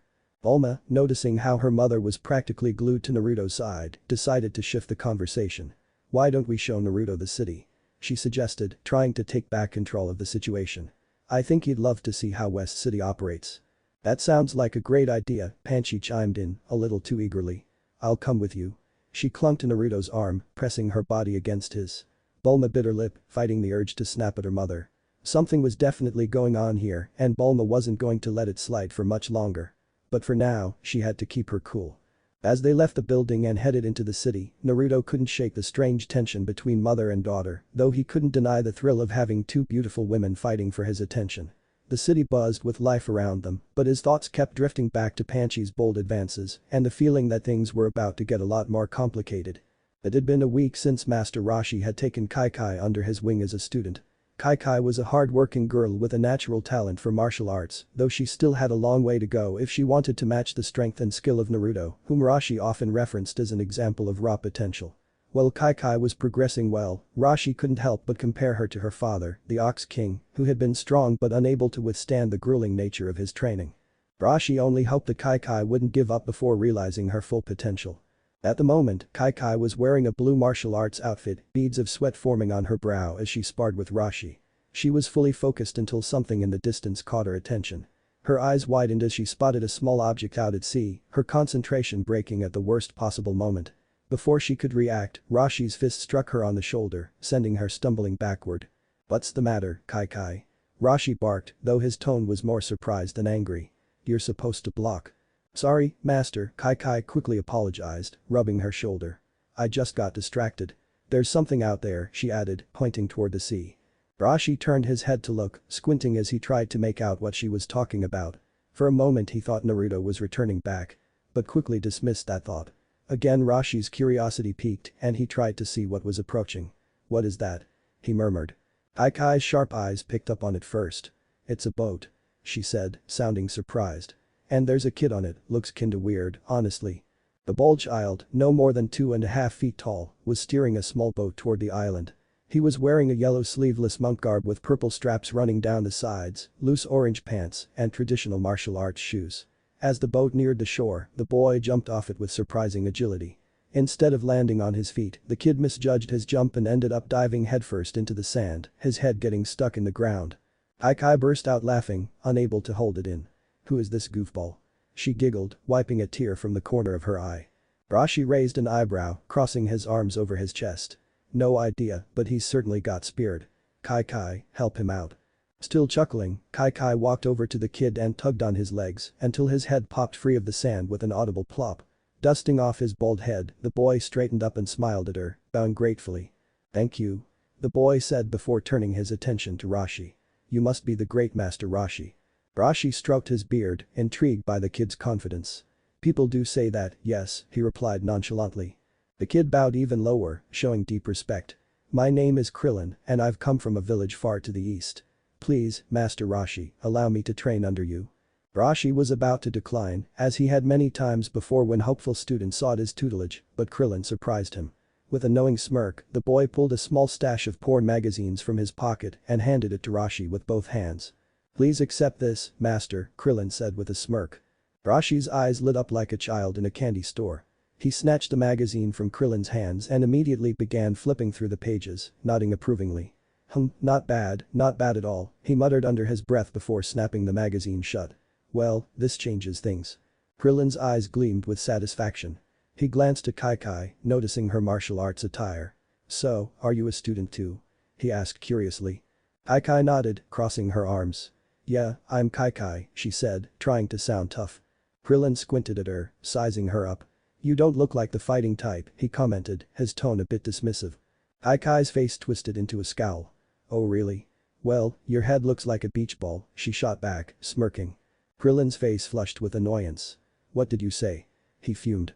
You should know that anyone serious about martial arts should shave their head for better focus. Look at Master Roshi, he shaved his head. Rashi, who again started admiring girls in the magazine, chimed in, actually, I'm just bald. xChi-Chi snorted, barely able to contain her laughter as Krillin's face turned even redder. So, Krillin, wasn't it? Rashi said, his tone taking on a more serious note. If you want to be my student, you have to complete a task first. Bring me a sexy girl. Krillin blinked, caught off guard. What? He stammered, his eyes darting over to xChi-Chi, who was standing right next to him. She was undeniably attractive and sexy, especially in her form-fitting martial arts outfit. But Rashi waved his hand dismissively. Not xChi-Chi. She's already engaged. Making xChi-Chi blush. Even though it technically was not false, but she felt giddy inside knowing her future father-in-law already considered her as his son's future wife. Krillin's eyes widened in shock. Engaged. Now, go find someone else for me. And xChi-Chi, help him. Take my mini-plane, Rashi instructed, pulling out a capsule and tossing it to xChi-Chi. xChi-Chi came out of her daydream and caught it and, with a sigh, tossed the capsule to the ground. In a puff of smoke, it expanded into a small hoverplane. Alright, let's get this over with, xChi-Chi grumbled, hopping into the pilot's seat. Krillin climbed into the seat next to her, glancing nervously at her. You sure you know how to fly this thing? He asked, gripping the armrest tightly. Of course I do, xChi-Chi said, her voice a little sharper than she intended. Just sit back and let me handle it. As the plane lifted off into the sky, xChi-Chi stole a glance at Krillin. She couldn't help but wonder what kind of trouble they'd get into trying to find a sexy girl for Master Rashi. A few hours later, xChi-Chi and Krillin returned to Kame House with a girl named Launch, their mission to find someone sexy for Master Rashi seemingly complete. Launch was beautiful, a woman with an hergless figure, deep blue eyes and hair, a soft demeanor, and an air of innocence. She wore a revealing light green belly-bearing tank top, which highlighted her slim waist and barely hid her double D cup breasts, yellow shorts with a red belt that made her fat booty stand out, and red shoes that paired with green socks. Her innocent presence alone could have set anyone at ease, but xChi-Chi couldn't shake a strange feeling about her. Launch looked around, smiling at the small island house. Wow. What a beautiful little place. Her voice was soft, cheerful, and filled with wonder. xChi-Chi returned a nervous smile, glancing back at the house, silently hoping Master Rashi wouldn't try anything inappropriate. Krillin was already by the door, his excitement about becoming Rashi's student making him impatient. He knocked several times but got no answer. What's the matter with him? He's not answering, Krillin muttered in frustration, glancing over his shoulder at xChi-Chi. xChi sighed. He's probably in the bathroom. Just go inside and see if you can bring him out here. She waved Krillin off and turned back to Launch, trying to make small talk while they waited. Launch looked at her curiously, brushing her blue bangs out of her face. So, why did you bring me here? Is there something you need me to do? Her voice was full of genuine curiosity, her bright eyes sparkling with innocence. xChi bit her lip, unsure of how to explain. She felt a little guilty. Well, not really. It's just Master Rashi is an old man who fancies himself a ladies' man. She winced, not liking how that sounded. You don't have to do anything specific, just humor him a little. He promised to train Krillin if we found him a girl. Just play along, let him grab you, feed his ego a bit, and that'll be enough. Launch blinked a few times, she smiled softly. Oh, I see. I don't mind helping out with that, especially since it'll benefit me as well. xChi raised an eyebrow, confused. Benefit you? How? Launch's smile faltered and she suddenly looked nervous. I didn't get a chance to explain before, but I'm being chased. She hesitated before continuing, her voice dropping to a whisper. There's another side of me. When I sneeze, I change. My hair turns blonde and I become someone else entirely. The police were after me earlier because of something she did, not me. xChi blinked, trying to process what Launch was saying. Wait, what do you mean she? You mean you have another personality? Launch nodded sadly. Yes. She's a criminal wanted for a lot of things. When she sneezes, I come back. And I barely remember what she's done. There was a genuine helplessness in her eyes now, and xChi felt a pang of sympathy. xChi's eyes widened as she connected the dots. Wait, you mean those police officers earlier were real? And you're a criminal? Launch winced at the word criminal, but she nodded again. I didn't mean to cause trouble. It's not me, it's her, the other me. Please, you have to believe me. Her voice trembled and her hands clutched her chest in desperation. xChi felt a flood of emotions. Slowly, she let out a breath, calming herself down. Okay, I get it now. But you have to promise not to cause any trouble while you're here. Launch's eyes welled with gratitude. I promise. I just need a place to hide for a while. Thank you so much for understanding. She bowed slightly, relief washing over her face. Just as the conversation came to a close, Krillin stepped back out of the house, grumbling. Master Roshi's not in there either. Where could he be? xChi-Chi groaned, rubbing her temples. Seriously? He better not have gone to the city again. She glanced at Launch, still trying to wrap her head around everything that had just been revealed. A few hours later, Master Roshi returned to Kame House, having completed some errands in the city. As he neared his tiny island, he caught sight of Launch's figure, and his heart skipped a beat. He found himself staring, entranced by her voluptuous body and sweet innocent face. I think I'm in love, he thought, feeling a surge of excitement and something else. So, is she good enough? Krillin asked hopefully, eager to please his master. More than good. I accept you as my student. Roshi declared, causing Krillin to jump in joy. With a grin that stretched from ear to ear, Roshi stepped closer to greet Launch. Hello. My name is Roshi, he introduced himself, adjusting his glasses with confidence. Welcome to my humble abode. Nice to meet you. I'm Launch. Your student saved me from a whole lot of trouble today, she replied, her voice sweet and melodic. Is that true? Roshi looked back at xChi-Chi and Krillin, who nodded vigorously. Yes, I can't thank them enough, Launch added. Roshi's chest puffed up with pride. That's fine and all, but let me tell you, I'm Master Roshi, the world's greatest martial artist, and I'm teaching them martial arts. Oh, martial arts. That explains why xChi-Chi is so strong. Launch exclaimed, but she already guessed that after her talk with the young girl. As promised she made with her, she showed her eyes sparkling with intrigue. Exactly. So, Launch, if you have some time, why not take a walk with me around my island paradise? Roshi suggested, his voice oozing charm. Launch looked around at the peaceful surroundings. Here? Well, if you insist, I will. You mean it? Roshi asked, barely able to contain his excitement as she nodded. In his mind, a chibi Roshi jumped up and down shouting hey, hey. Hooray. I feel so happy. Yahoo. Roshi cheered inwardly. By the way, what do you think? Would you like to learn some martial arts too? He inquired, trying to hide his eagerness. Huh? Me? It sounds fun, but I don't think a girl like me could keep up, Launch replied, her brow furrowing slightly. No. I'm not saying you should go full scale. You could take it casually. It would be good for your health, mind and body. Plus, it'll help keep that voluptuous body in shape, Roshi explained, his tone turning slightly perverse. You're incredibly fortunate. I wouldn't pass up this chance if I were you, Krillin chimed in, desperately trying to convince her. Master Roshi is a legend. Learning from him is a huge honor. Oh. I had no idea he was such a person. Launch exclaimed, her eyes wide with awe. Wow, then I'll learn some martial arts. Roshi beamed, feeling his ego inflate further. Aw, it really is all that, but it still makes me blush. You wait here, I'll get you an outfit. He rushed inside, returning moments later with a box in hand. Here. Try these on, he said, gesturing for her to change. Launch stepped inside, and a moment later, she emerged wearing knee-length black stockings and a skimpy one-piece black monokini that showcased her curves, leaving nothing for imagination. Her wide hips were full of display for all, ass cheeks hanging out in the open, and her chest hugged by the fabric so tight that it made her boobs even bigger. Not to tell that it barely covered it, leaving her full cleavage for everyone to see.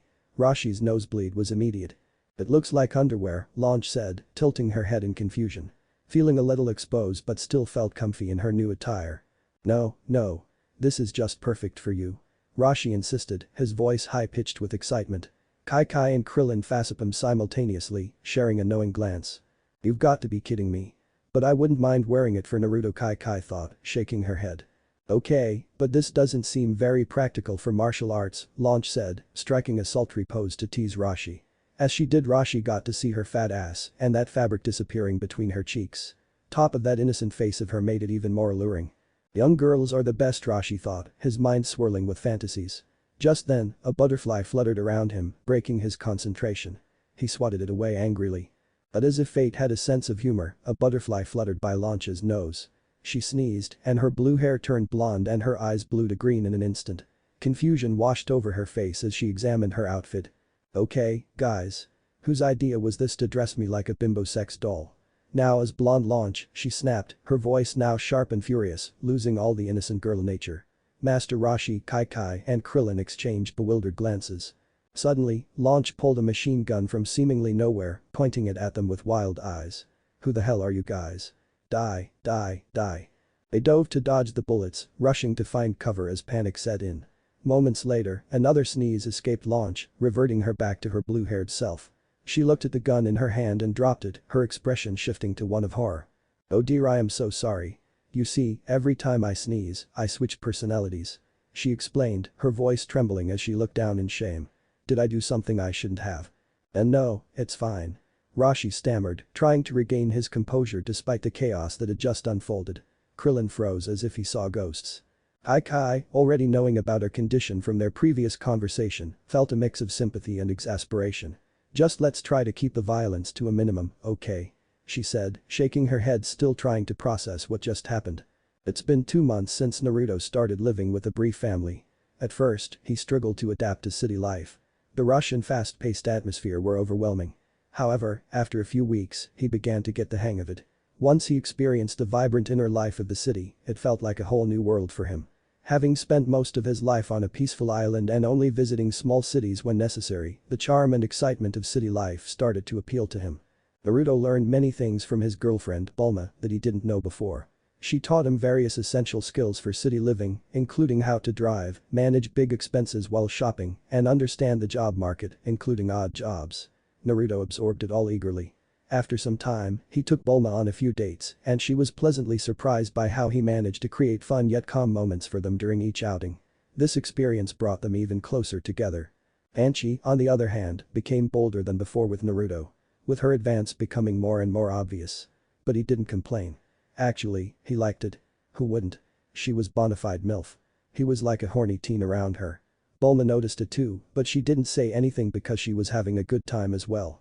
However, after observing her mother becoming overly forward with Naruto, she decided to have a talk with her. As the night settled over the brief family home, Naruto was in the shower, relaxing after a long day. Bulma, however, had something pressing on her mind. For the past few weeks, her mother, Panchi, had been growing increasingly bold with Naruto, and Bulma could no longer ignore it. She didn't feel threatened, Naruto loved her, and their relationship had never been stronger. But her mother's behavior was becoming hard to overlook. Bulma walked towards her mother's room wearing one of her skimpy nighties that hugged her curves tightly. She sighed, running her hand through her blue hair as she stood outside her mother's bedroom door. She knew it was time to address the situation, no matter how uncomfortable it might be. Taking a deep breath, she knocked on the door. Without a word, Bulma stepped inside the room. Her mother closed the door, her usual cheeriness fading as she noticed her daughter's serious expression. "Mom, we need to talk," Bulma said, her tone firm but calm. Panchi felt a small wave of unease ripple through her. She had suspected this moment was coming, though she hadn't expected it to arrive so soon. "What is it, dear?"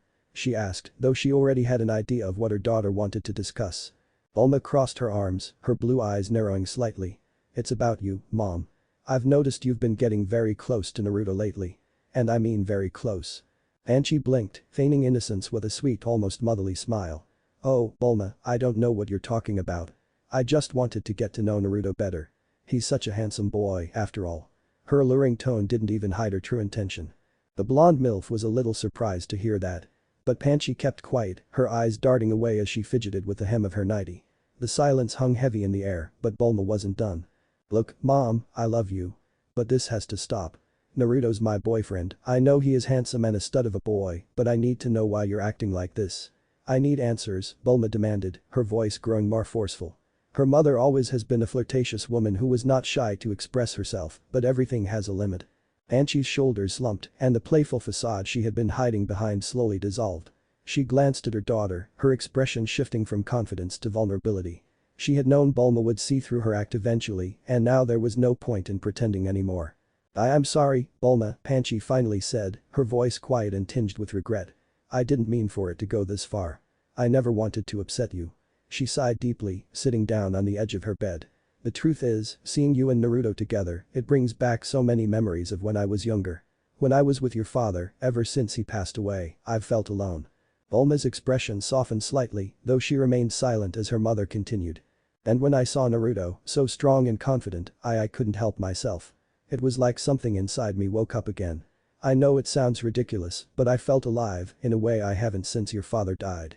Panchi's voice trembled as she spoke, and for the first time in a long while, she looked genuinely vulnerable. "Mom," Bulma started, unsure of how to respond. But Panchi wasn't finished. "Bulma, there's something else you should know. Something I've never told you before." Panchi looked down at her hands, wringing them nervously. "When I was younger, before I met your father, I had a wild side. I was, well, for lack of a better word, a sex addict, an nymphomaniac." Bulma's eyes widened in shock, her mind struggling to process what her mother had just admitted. And she continued, her voice filled with shame, but also a strange sense of relief. I was addicted to the thrill of sex and pleasure, to the feeling of being desired by young virile men like Naruto. Your father was the one who grounded me, who made me feel loved without all that chaos. But after he died, that part of me it came back. And when I saw Naruto, I guess it all just resurfaced. There was a long pause as Bulma tried to find the right words. She had always known her sexy mother was flirty, but this confession was something entirely different. It was hard to reconcile the sweet doting mother she had always known with this woman who was now bearing her soul. Seeing her mother come clear revealing her dark secret to her, Bulma made up her mind too. Bulma hesitated before speaking, her voice quieter now. Mom, I have a confession too. Panchi blinked in surprise, unsure of what Bulma was about to say. Please don't be mad. Panchi placed her hand on her daughter's cheek, motherly smile assured Bulma, little dear, you don't have to be afraid. Just tell me what's in your heart. I've always had these feelings for you, Mom. More than just a mother-daughter bond, Bulma admitted, her face flushing with embarrassment. I love you. Not just as my mother, but in a way that I never thought I could admit to anyone. Panchi's eyes widened in shock, her mind racing to understand what Bulma was saying. Why you mean me? She stammered, feeling both confused and overwhelmed. But a part of her knew something about it. Almost as if she was waiting for this. I thought you'd hate me if you ever found out, Bulma continued, her voice trembling slightly. I was so afraid that you'd be disgusted, that you'd never look at me the same way again. Panchi stared at her daughter for a moment, processing the confession. Then, without a word, she leaned forward and gently kissed Bulma on the lips. The kiss was tentative at first, but when Bulma didn't pull away, they deepened it, exploring an unspoken connection that neither of them had dared acknowledge before. When they finally broke apart, both of them were breathing heavily. Bulma looked at her mother, eyes wide, while Panchi offered a small, shy smile. Let me tell you a little secret, dear, Panchi slowly whispered, her tone felt so seductive. It's not just you, dear. I fantasize about you too. She giggled at her daughter's shocked face. Besides, it's in your blood, Bulma dear. I'm not that surprised. What do you mean? Although relieved, her mother made her feel more confused by her words. Bulma dear, incest is common in my side of the family. Revelation left the young girl even more shocked, but the MILF wasn't finished. Don't blame yourself, dear. If you feel this way then it's totally normal. But how come I don't know about it? But now you know, dear. MILF giggled a little. But the reason you didn't know is because I thought you were like your father and I didn't want you to feel uncomfortable. So I hid it from you and your father. Giving her daughter a motherly smile, but it seems I was wrong, you are a lot more like me than your father. Really? Bulma didn't know why, but she felt very warm inside. All her life she was told she was just like her dad. Maybe because of that, she felt distant from her mother. But hearing her mother's words made her feel closer to her mother in a way she never felt before. Yes, and I love you too, dear, Panchi whispered. More than a mother, more than you'll ever know. This time Bulma, without a word, kissed her mother with newfound confidence and love. The kiss was hungry, deep, and full of love. Slowly breaking off their kiss, she looked at her mother again, heart pounding in her chest. But I also love Naruto. I don't know what to do, Mom. I don't want to lose either of you. Panchi placed a comforting hand on her daughter's cheek, her expression soft. It's okay, sweetheart. We don't have to choose. I'm sure Naruto would understand. He's a pervert. And men like him love women like us. Bulma let out a nervous laugh. Are you suggesting I share Naruto with you? Panchi shrugged, her voice gentle but honest. Only if you're okay with it, dear. But whatever you decide, just make sure you're truthful with Naruto. He deserves to know how you feel. Bulma sat in silence for a few moments, thinking over the situation. She knew that Naruto would someday seek to rebuild his race, which would require him to have multiple women. However, she felt that she wasn't ready for that just yet. The thought of sharing her boyfriend with her own mother had never crossed her mind, yet the idea didn't seem as wrong as it should. In fact, she felt somewhat relieved. Would Naruto be okay with this? If anyone could make such an unusual arrangement work, it was Naruto. But what about her incestuous feelings toward her own mother? How would Naruto react when he heard about this? Okay, Mom, Bulma finally said, her voice calm. I'll give it a try. I'll talk to Naruto about everything tonight. I just hope he's okay with it, okay about us. And she smiled, her heart swelling with affection for her daughter. He will be, dear. I'm sure of it. Bulma stood up, feeling a strange mixture of relief and anticipation. Oh, tomorrow is October 10th. Naruto's 14th birthday. Panchi's eyes widened in surprise. His 14. He's so young. I thought he was around the same age as you, dear. He looks 18. Bulma chuckled. He's turning 14 tomorrow. But yeah, he does seem older sometimes. It might have something to do with him being an alien, Bulma said nonchalantly. Panchi's jaw dropped. A alien? Naruto is an alien. Calm down, Mom, Bulma said with a smile. I'll explain everything. She spent the next half an hour telling her mother the whole story about Naruto, what he was, his hidden tale, and their adventures together. When she finished, Panchi looked completely stunned. So Naruto's from another planet. Yep, Bulma said with a grin. It's a lot to take in, I know. Panchi sighed, running a hand through her blonde hair. Well, that explains a lot.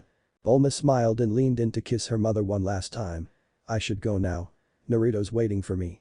But don't worry, Mom. Everything will be fine. We'll figure this out together. Panchi watched as her daughter left the room, her heart still racing from the whirlwind of emotions. She laid back on her bed, staring up at the ceiling. Who would have thought that her life would take such a strange turn? Tomorrow's going to be quite the day, Panchi whispered to herself with a small smile, already imagining what Naruto's reaction would be when they told him the truth. It's his birthday, so tomorrow should be special. Meanwhile, coming out of the shower, Naruto was oblivious to the conversation between mother and daughter that had just taken place. He dried himself and sat on the edge of the bed, wondering where Bulma was. Bulma entered her room, her heart racing with a mix of excitement and anxiety. She glanced over to see Naruto sitting comfortably on her bed, freshly out of the shower, wearing nothing but his boxers. His familiar carefree smile warmed her heart, but she knew that what she was about to reveal could change everything. Bulma, where were you? He asked, propping himself up on one elbow, his curiosity piqued. I was with my mom, she replied, sitting beside him and gazing deeply into his eyes. The moment felt charged with tension as if the air itself was waiting for her words. Naruto, I have something to tell you. What is it? He tilted his head, his dark eyes searching hers. He could sense that something was weighing heavily on her heart. You can tell me anything, Bulma. Don't be afraid. Bulma took a deep breath, trying to steady herself. Naruto, when you were in the shower, I went to talk with my mom. She hesitated, her throat tightening. You know how mom has been behaving toward you recently? Naruto nodded, a flicker of understanding crossing his face. Yeah, I noticed. She seems energetic. The blonde MILF was really trying to get into his pants all the time. Well, Bulma continued, Mom is attracted to you. I mean, she really likes you. What I'm trying to say is that she's attracted to you sexually. Naruto chuckled softly, the tension in his body easing. I know about that, Bulma. I'm not that dumb not to notice it. Bulma looked taken aback but quickly regained her composure. I'm not surprised, you know. But there's more. I want to share you with her. The Saiyan nearly choked. What? Bulma, are you sure? Not that I don't like the idea, but why do you want to share me with your mom? He sat up straight, a mixture of confusion and intrigue written across his face. But not as Junior, he was already hardening between his legs. Because Bulma's voice softened, her vulnerability surfacing. I like my mom. I've always had this attraction towards her, and after tonight, I don't want to hide it anymore. We shared something special tonight. We kissed. She closed her eyes, waiting for his response, her heart pounding. Bulma, look at me, please. His voice was gentle but firm. She opened her eyes to find him staring intently at her, his gaze unwavering. I don't care that you have incestuous feelings towards Panchi. It's kin to turning me on. But most of all, remember, I will always love you. His words brought a swell of relief and joy, and Bulma felt tears prick at the corners of her eyes. Thank you, Naruto, she whispered, her heart swelling with gratitude. Bulma, did you tell your mom about me? He asked, shifting the conversation slightly. Yes, Naruto, she replied, feeling a rush of emotions. She took it rather well, surprisingly. Naruto nodded thoughtfully, a grin spreading across his face. I'll talk to Panchi tomorrow. For now, let's go to sleep. You seem pretty exhausted. Bulma smiled softly, feeling lighter than she had in a long time. Yeah, I am really exhausted after all that. She leaned in, planting a tender kiss on his lips. The kiss deepened, their lips moving together as if they were two pieces of a puzzle finally fitting together. No. It felt like all the pieces of the puzzle were finally fitting together. After a few minutes of passionate makeout, they broke the kiss, both breathless. I love you, Naruto, Bulma said, her heart racing. I love you too, Bulma. He wrapped his arms around her, pulling her close. Bulma nestled her head against his chest, listening to the steady beat of his heart. It felt safe, warm, and right. As they lay together, the weight of the world seemed to lift, and they both drifted into sleep, comforted by each other's warmth. Quit your whining, you two. Master Roshi snapped from the front porch, watching his students with a stern gaze. Hurry along or dinner will get cold. A few minutes later, Naruto stood at the bottom of the grand staircase, dressed in a casual yet a little formal black attire and a jacket draped casually over his shoulder. He looked sharp, but his thoughts were preoccupied with something, or rather, someone else. His mind wandered to Bulma and Panchi, wondering what they would wear. As he waited, images of them in tight revealing dresses began to form in his head. He couldn't help but grin, his perverted imagination getting the better of him. "Naruto, we're ready," came Bulma's voice from the top of the stairs. Naruto turned his head and his jaw nearly hit the floor. Bulma stood there, looking more sexy than ever. Her blue hair was tied in an elegant bun. She wore a red dress that hugged her curves, the fabric flowing down to her ankles with a high slit that exposed her toned beautiful creamy thick legs. Her fat ass slightly stretched her dress. The light makeup only enhanced her natural beauty. Black heels added a few inches to her height and a small purse dangled from her shoulder. She was looking beautiful. Next to her was Panchi, and if Bulma was breathtaking, then Panchi was downright on a manhunt. She wore a tight black spaghetti strap dress that left little to the imagination. The fabric clung to her voluptuous figure, her large breasts nearly spilling out from the low-cut neckline. Her wide motherly hips swayed as she descended the stairs. A sly smile played on her lips as she caught Naruto's wide-eyed stare. Wow. Naruto stammered, feeling a surge of arousal that strained his pants. Suddenly his pants felt a little tight. Bulma giggled at his reaction, clearly pleased with his response. Panchi gave Naruto a playful smirk. Still got it, she thought to herself as she watched Naruto's gaze drift to their swaying hips and the way their fat bubble butts begged to be spanked. "You two look amazing," Naruto finally managed to say, offering his hand to help them down the final step. Bulma's cheeks turned a soft shade of pink as she looked him up and down. "You look pretty handsome yourself," she complimented, her voice soft with affection. Panchi stepped forward and, without hesitation, pressed a kiss to Naruto's lips. "Such a gentleman," she purred, her voice dripping with playful charm. Naruto offered them both his arms. "Shall we?" he asked, his voice filled with excitement. With a giggle, Bulma and Panchi each linked their arms with his, purposefully pressing their large breasts against his sides. But the small hover plane he had prepared. Instead of taking them to some fancy restaurant or some nightclub, Naruto flew them to a secluded spot atop a mountain just outside the city, a place with one of the best views of the night sky. As they landed, the cool breeze swept over them and the city lights below twinkled like a sea of stars. "This is incredible, Naruto," Panchi whispered, clinging to his arm as they gazed at the stunning view. "Yeah, you can see for miles. And there are so many stars in the sky," Bulma's eyes reflected the stars above. "The view is breathtaking." "I'm glad you both like it," Naruto smiled, his heart warming at their reactions. "I thought this would be the perfect spot for tonight." As he set up the picnic blanket, Panchi's eyes twinkled with excitement. "How about a drink first?" she suggested. "Good idea," Naruto agreed, popping the cork on a bottle of white wine. He poured each of them a glass, the bubbles fizzing lightly in the moonlight. The three of them sat down on the blanket, drinking their wine and eating strawberries, chocolates, and cheesecake as they relaxed, chatting and enjoying each other's company. The star-filled sky above them seemed pale compared to the beauty of the two women beside him. Bulma lay back on her hands, gazing up at the sky. "I used to look at the stars differently," she said thoughtfully. Panchi tilted her head, a little confused. "What do you mean?" "Now that I know there's life out there, planets and beings beyond our world, it makes the stars seem closer, in a way," Bulma explained, glancing over at Naruto. "I wonder if we can see your home planet star from here." Naruto chuckled softly. "Honestly, I have no idea. And truth be told, I don't really care. My home is right here, with both of you." Bulma blushed at his words, her heart fluttering. Panchi, too, seemed touched, resting her head on Naruto's shoulder. Then, as Bulma continued gazing at the sky, her eyes widened in realization. "Wait, it's a full moon," she exclaimed, suddenly remembering the Saiyan transformation, Ezeru. "What's so special about a full moon?" Panchi asked, curious. Bulma quickly explained, with Naruto chiming in about the Ezeru transformation and how Saiyans turn into giant apes during a full moon. Panchi's eyes sparkled with curiosity. "Can I see? Pretty please." "Yeah, Naruto, show us." Bulma added, her mother's excitement infected her curiosity as well. Naruto smirked, standing up. "Alright, but don't say I didn't warn you." He began undressing, sliding off his jacket, followed by his shirt and pants. Panchi's eyes roamed over his toned muscular body, licking her lips at the sight of the young Adonis. "Why are you getting naked?" Panchi teased, licking her lips seductively, though she certainly didn't mind the view. Her eyes fell down to his lower part and shivered. God. That big cock. Bulma, like her mother, looked at her boyfriend as if he were a prime cut of meat. "I don't want to ruin my clothes when I transform," Naruto said with a chuckle, standing bare before them. "Oh, right. Makes sense," Bulma said, but too busy staring openly at his impressive physique and his dangling cock. Naruto focused on the full moon, relaxing his body as he allowed the transformation to take over.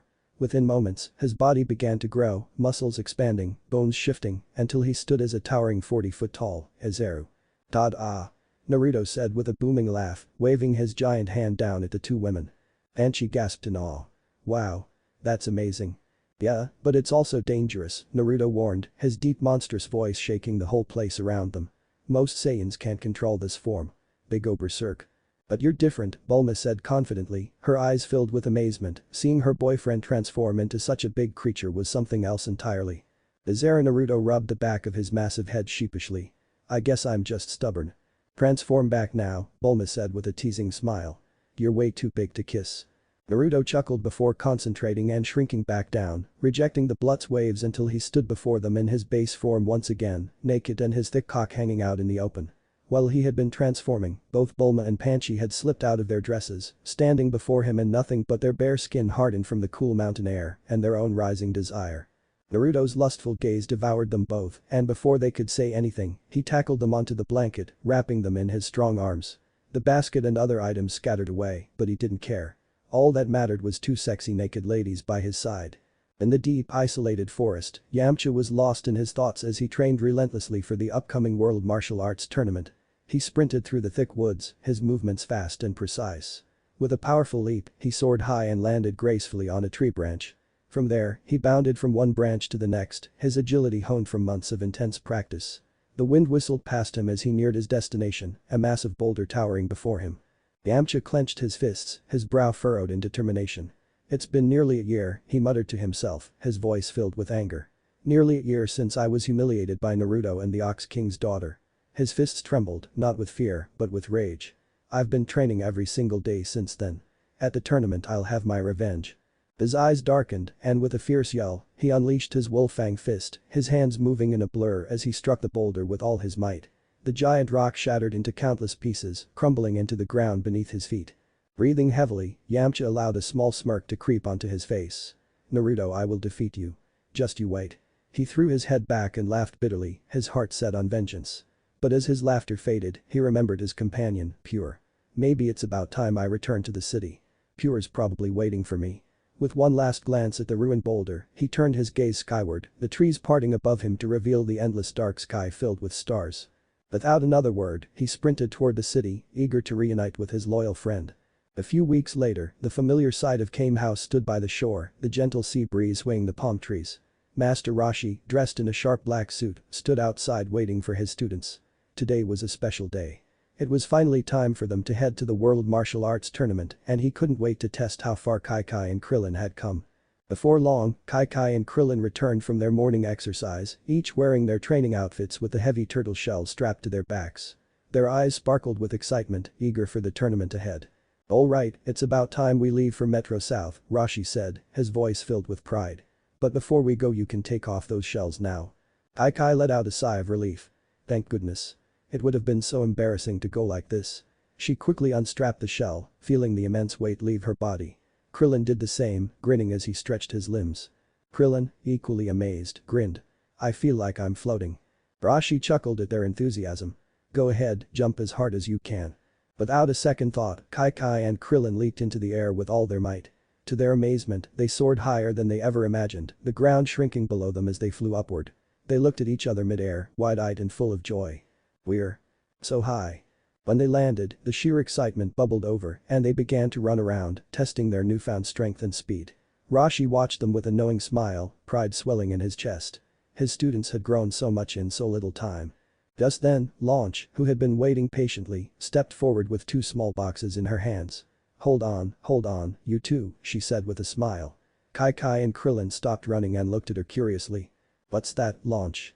xChi-Chi asked. Well, since this is your first big tournament, I thought you both deserved something special to wear, Launch said, handing them each a box. xChi-Chi opened hers first, revealing a stunning white kippah with a red dragon design running down the side. Her eyes widened in surprise. Wow. It's beautiful. Krillin, too, was taken aback when he opened his box to find a red turtle guy. He smiled gratefully. Thanks, Launch. This looks awesome. Go inside and change, Launch said, urging them with a playful wink. Let's see how you two look. A few moments later, xChi-Chi and Krillin emerged, dressed in their new outfits. xChi-Chi twirled slightly, the kippah flowing gracefully around her. Do I look okay? She asked, a small blush coloring her cheeks. The kippah was tight and form-fitting, hugging her curves. Her breasts bounced in her tight dress. High slits from both sides showed her wide hip bones to her creamy-toned legs. Her fat ass was barely covered and underneath she wore skimpy sports panties that barely covered her ass cheeks. Launch clapped her hands together, beaming. "You look beautiful, Kai-Kai. It suits you perfectly. And you look great too, Krillin." "Thanks, Launch," they both said in unison, their excitement for the tournament growing even more. Rashi, already in the boat, honked the horn impatiently. "Come on. We've got a plane to catch. If we don't hurry, we'll miss it." Kai and Krillin scrambled into the boat, giving one last wave to Launch, who blew them a playful kiss goodbye. As the boat sped toward the nearby city to catch their flight, Kai-Kai's thoughts wandered, her heart beating a little faster as she thought of the tournament ahead. But more than that, she thought of Naruto. Later the group was comfortably seated on a large plane, flying high above the clouds. Krillin stared out of the window, trying to make sense of the vast sky outside, while Kai-Kai fidgeted in her seat. She couldn't get Naruto out of her mind. Her fingers nervously twisted together as she glanced at Master Roshi, who was reading a newspaper, seemingly unfazed by the long journey. "So, Master Roshi," Kai-Kai began, her voice trembling with nervousness, "why aren't we using your mini-plane for the trip?" Roshi looked up from his paper and adjusted his sunglasses. "My plane's not built for long journeys like this. This plane is faster and we need to make it in time." Kai nodded, though her heart was racing. She hesitated for a moment before asking the question that had been eating at her. So who else is entering the tournament?" "Oh, lots of people," Roshi said casually, flipping a page of his paper. "But don't worry about that. What you should be concerned about is how you perform. Especially with Naruto being one of the competitors." Kai froze. Her eyes widened as her heart skipped a beat. "And Naruto's going to be there?" "Yup. He's entering the tournament too." Roshi didn't even look up as he said it, but Kai could barely contain her shock. Her face flushed a deep red and her thoughts spiraled. Naruto, he's going to be there. She could already picture him, standing tall, greeting her with his warm smile. What if he watches me fight? What if I mess up in front of him? Her thoughts raced, but beneath her nervousness, a surge of excitement bubbled up. "I'll show him how strong I've become. I'll prove myself. Just you wait, Naruto." Krillin, equally surprised, leaned over the aisle. "Master Roshi, are you serious? Naruto's your son. He's got to be way stronger than we are. How are we supposed to compete with that?" Roshi lowered his newspaper slightly, a small smile tugging at his lips. "Strength isn't everything, Krillin. It's about heart, determination, and doing your best. Don't worry about Naruto. Focus on your own progress." Kai nodded firmly, her resolve strengthening. "No matter what, I'll give it everything I have. Naruto, I'll make you mine." She smiled softly to herself, her blush deepening as she daydreamed of the upcoming tournament and the chance to see Naruto once again. The morning had settled over the bustling Metro South Airport, almost reaching noon. Naruto stood waiting near the arrival gate, joined by Bulma and Oolong. Oolong had come to visit Bulma's house and decided to tag along to watch the World Martial Arts Tournament. Naruto glanced at his watch, anticipation growing as he leaned back against a wall. "How much longer is this going to take?" Oolong whined, pacing impatiently. "When's the plane landing?" Naruto, scanning the crowd, responded calmly, "The plane's already landed. They should be here any minute now." Moments later, the sliding doors opened and Naruto's sharp eyes spotted the familiar figure of Master Roshi stepping out, followed by two other people. A smile lit up Naruto's face and he waved enthusiastically at his father. "Dad. Over here." Naruto shouted, his voice rang across the terminal. Roshi heard him and waved back, a wide grin splitting his face. Kai and Krillin followed closely behind him, both looking eager but slightly nervous. "Naruto, my boy." Roshi called, pulling his son into a hug as they met. Naruto hugged him back, feeling a surge of warmth. Despite all his strength and independence, seeing his dad still made him feel grounded. "You're looking good, Dad," Naruto said with a chuckle, stepping back to look him over. "City life's been treating me well. What about you? You're still kicking, I see." Roshi chuckled, adjusting his glasses. "Kicking and teaching. Speaking of which, let me introduce my new students." He turned toward Krillin and Kai, motioning them forward. "This here is Krillin, and I believe you already know Kai." Naruto turned to face them, his eyes widening when he saw Kai. "Kai, is that really you?" he asked, almost not believing his eyes. Bulma and Oolong shared his surprise. "Is that the same girl who ran around wearing skimpy bikini armor?" Kai blushed, a shy smile appeared on her lips as she tucked a strand of hair behind her ear. "Yeah, it's me. It's been a while," she said softly, her eyes sneaking a glance at Naruto. He looked slightly taller now, more defined, and that made her heart race a little faster. "You've really changed," Naruto said, giving her an approval nod, unable to deny how sexy she had grown. The training had sculpted her body, adding definition to her soft curves. Her skimpy white high-slit kipao with a red dragon design clung to her curves, showing her newly developed muscles and soft feminine form. Naruto's eyes couldn't help but notice the way the outfit revealed her creamy legs, not to tell that fat ass from the sides. xChi-Chi, noticing the way Naruto's eyes had lingered on her, felt a rush of heat to her cheeks, but she also liked it. Thank you, Naruto," she stammered, playing with her hair nervously. "It's been nearly a year since I started training under Master Roshi." "You definitely look stronger," Naruto added with a grin. "And well, you look really sexy in that outfit." He could feel his cheeks warming as he said it and xChi-Chi's blush deepened, her heart skipping a beat.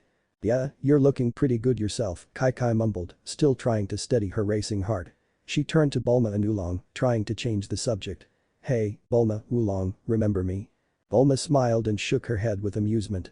"It's hard to forget you, xChi-Chi. Though I gotta admit, you've really filled out since the last time I saw you. And girl, that ass." Bulma playfully teased, noticing how much more stacked xChi-Chi had become. Naruto silently agreed with Bulma's observation, stealing another glance at xChi-Chi's round fabric-stretching ass. xChi blushed furiously at Bulma's teasing, but couldn't hide the small smile tugging at her lips. "Thanks, I guess," she said shyly. She could feel Naruto's gaze again, and to her surprise, it made her feel even more confident about herself. "Are you entering the tournament too?" Oolong asked xChi-Chi, bringing the conversation back on track. xChi nodded, determination flashing in her eyes. "Yes, I've been training hard for this moment. I'm ready to show everyone how strong I've become." Naruto smiled at her enthusiasm. "Well, I look forward to seeing how strong you've gotten. Maybe we'll even get to fight each other." "That'd be something," xChi-Chi replied, her heart fluttering at the thought of going up against Naruto in the tournament. Suddenly, Naruto seemed to remember something important. "Wait, you guys need to hurry. You haven't registered for the tournament yet and the deadline is near," he exclaimed. "You're right. Let's move," Roshi urged, heading towards the exit as Oolong ran ahead to get the car. They soon arrived at the tournament arena, the massive structure looming ahead, packed with fighters from all over the world. xChi-Chi and Krillin stared wide-eyed at the bustling crowd, feeling the weight of the competition sink in. "Wow, there's so many people here," Krillin muttered, glancing nervously around. xChi, feeling a wave of nervousness hit her as well, began to fidget. "I didn't think it would be this intense," she admitted, a hint of anxiety creeping into her voice. Naruto noticed and stepped closer, placing a reassuring hand on her shoulder. "Don't worry, xChi-Chi," he said. "You've trained hard and you're ready for this. Just believe in yourself, okay?" xChi looked up at Naruto, her heart calming at his words. "Thanks, Naruto," she said, her confidence returning. His presence had a way of making her feel stronger. "Yeah, xChi-Chi, you've got this," Bulma added with a wink. "You're going to knock them out." Feeling bolstered by their support, xChi-Chi smiled, her resolve strengthening. "Thanks, guys. I won't let you down." Meanwhile, Master Roshi approached the registration desk, where fighters were lining up to sign up for the tournament. "Is this where we register?" he asked the staff behind the counter. The staff nodded. "Yes, what's your name?" Roshi chuckled and shook his head. "Oh, not me. I'm too old for that now. It's my students." He pointed over to xChi-Chi and Krillin. "They're the ones who'll be competing." As Roshi handled the registration, Naruto and Krillin got to know each other better. Naruto quickly took a liking to Krillin, finding him genuine and humble. "So, you trained at a monk school?" Naruto asked. "Yeah," Krillin replied, scratching the back of his head. "It wasn't exactly the best experience, that place was rough. But I left all that behind to train under Master Roshi. I just want to get stronger, you know." Naruto nodded, understanding the drive for strength. "Well, you've already made it this far. I'm sure you'll do great." At the same time, Bulma and xChi-Chi continued their conversation. "So, xChi-Chi," Bulma asked curiously, "why did you decide to train under Master Roshi, of all people?" xChi hesitated, not wanting to reveal the real reason behind her decision. "I just wanted to get stronger," she answered simply, avoiding Bulma's gaze. Bulma gave her a knowing look but didn't press further. "Well, whatever the reason, it's working. You look sexy, that ass looks even bigger than mine," Bulma said, eyeing xChi-Chi's toned physique. "I might need to ask Naruto for a few training tips myself." xChi giggled, feeling more at ease. "Thanks, Bulma. You're looking great too." A familiar face suddenly caught Bulma's attention. "Hey Naruto. Look over there," Bulma pointed toward the crowd. "Isn't that the bandit from the desert?" Naruto's eyes squinted, spotting the figure Bulma pointed at. "Yeah, that's Yamcha, I think. What's he doing here?" Sure enough, Yamcha, along with Pure, approached them with determination in his eyes. "So I finally found you," Yamcha said, his gaze locking on Naruto.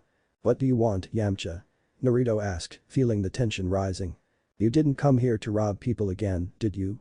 Bulma chimed in, half joking, though her tone was serious. No. I'm here for the tournament, Yamcha replied. His eyes shifted to Kai-Kai. You're here too, huh? That's even better. Kai-Kai tilted her head, puzzled. Who are you? Do I know you? Yamcha's eyes widened in disbelief. What? You attacked me at Mount Frypan. You knocked my tooth out. How can you not remember? Kai blinked, thinking hard, but then shrugged nonchalantly. Nope, still don't remember. Naruto chuckled. Yamcha's face turned red with frustration, but he quickly composed himself. Well, it doesn't matter. What matters is that I'll defeat you too. His words were confident, but his resolve seemed shaky. Yeah? Yamcha's gonna win. Pure chimed in, trying to increase Yamcha's confidence. Yamcha threw one last challenging look at Naruto before walking off. As soon as he was out of eyesight, Bulma shook her head. Well, that was something, she said with a grin. Naruto shrugged. Yeah, he's still holding grudges, I guess. At that moment, Rashi returned with registration forms. You two need to sign these out to officially enter the tournament, he said, handing them the papers. Naruto, who had already signed up before, helped both Kai-Kai and Krillin sign the papers quickly, and the group headed to the hotel Naruto had booked. Next day. The long-awaited World Martial Arts Tournament had finally begun. Spectators swarmed the arena, eager to witness the matches, but for now, the doors remained closed. Please don't push. Spectators aren't allowed in the competition hall during the preliminaries. A staff member announced over a loudspeaker, trying to maintain order. Please wait outside. Bulma was having none of it. What do you mean we can't watch the preliminaries? She yelled, stomping up to the staff member. I came to see my boyfriend fight. Sorry, lady, those are the rules. The staffer barked back, clearly fed up with the constant complaints. Bulma's face flushed with anger, but she reluctantly backed down. Inside the competition hall, an old staff member greeted all the fighters and explained the rules of the tournament. In the tournament, anyone who comes into contact outside of the ring is knocked out and does not stand up until the commentator counts to 10 or gives up, automatically loses. If both fighters are knocked out and neither can reach their feet by the count of 10, the match will be formally declared a draw. However, the tournament as a whole must have a champion, so if this happens in the final round, a special sudden death-esque rule is employed. The first one to stand up on both feet and state the entire sentence "I'm the champion" is declared the winner. The tournament forbade any use of weapons, protective body gear, or teams. Poking someone in the eyes or hitting them in the groin is also not allowed, although the latter can be overlooked if it was accidental. The most important rule was that killing the opponent was not allowed. Disobeying any of these rules results in disqualification from the tournament. The participants fight in pairs, and the order of the fights is decided by each participant taking a random number from a box. As there are usually 8 participants, the tournament has 3 levels. Quarterfinals, 4 fights, semifinals, 2 fights, and the final fight. The whole tournament has 2 parts. The preliminaries and the main tournament itself. In the preliminaries, all the contestants are divided into several groups, usually 8. These 8 groups fight in mini-tournaments with a 1-minute time limit for each match. The 8 winners, one of each group, move on to the actual tournament. You'll be split into blocks for the preliminaries, the old staff member said, his voice carrying across the room. 2 from each block will move on to the main tournament. Victory is declared when your opponent is knocked out, lands outside the ring, or gives up. The use of weapons is prohibited, and killing is strictly forbidden. Now move to the boxes and take out a number. You can look on the board to find your place. Naruto listened carefully as he pulled his number from the box. It was 15. Looks like I'm in block 1, he muttered. Turning to his father, who was disguised ridiculously as Jackie-chan, he couldn't help but chuckle. What about you, Jackie-chan? Naruto asked, grinning. Rashi, in his fake wig and sunglasses, narrowed his eyes. Don't laugh or you'll blow my cover. I'm in block 2. Naruto smirked but respected his dad's wishes. Got it. I'll go check on Kai-Kai and Krillin. He walked over to the duo, who were anxiously waiting for their numbers. I got 93, Krillin said, glancing at Kai-Kai. I'm number 70, Kai-Kai replied. Naruto smiled. Looks like you two are in block 3. You better make it to the finals. I want to fight you both in the real tournament. Kai-Kai's eyes sparkled with determination. I'll make it, Naruto. Yeah, I guess I'll try my best too, Krillin added, though he was secretly terrified at the thought of facing Kai-Kai, knowing how strong she had become. As the preliminaries began, Naruto stepped into the ring with ease, dispatching his opponents with a single finger. His strength and speed were unmatched, and his opponents barely had time to react before being knocked out of the ring.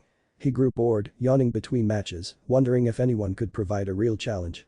Meanwhile, Rashi, disguised as Jackie-chan, watched his son from across the room, impressed. He had joined the tournament not just for fun, but to teach Naruto a lesson. There would always be someone stronger, and Naruto needed to stay humble. Roshi knew his son had surpassed him in strength, but he still had a few tricks up his sleeve. The old master was determined to show Naruto the importance of wisdom and experience. As Block 2's matches commenced, Roshi easily defeated his opponents, making short work of them.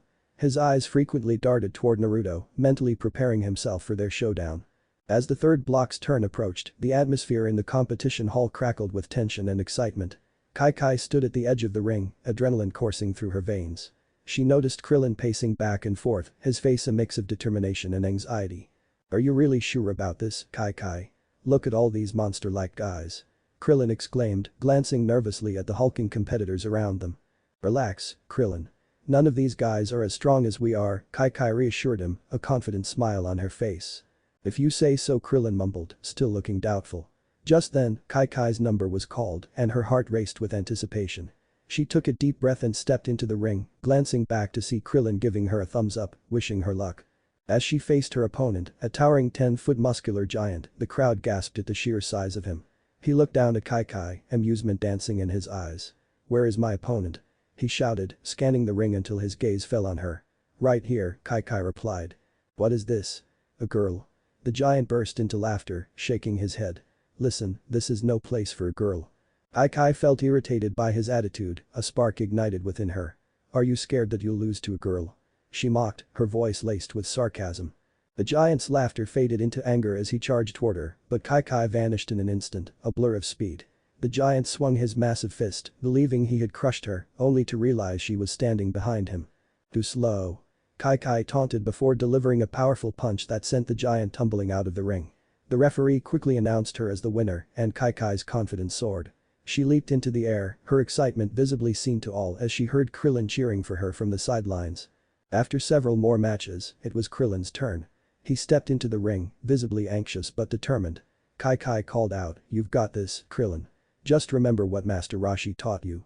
Krillin nodded, steeling himself as he faced a familiar opponent, a student from Orin Temple who had bullied him in the past. "So, what bone do I break, huh?"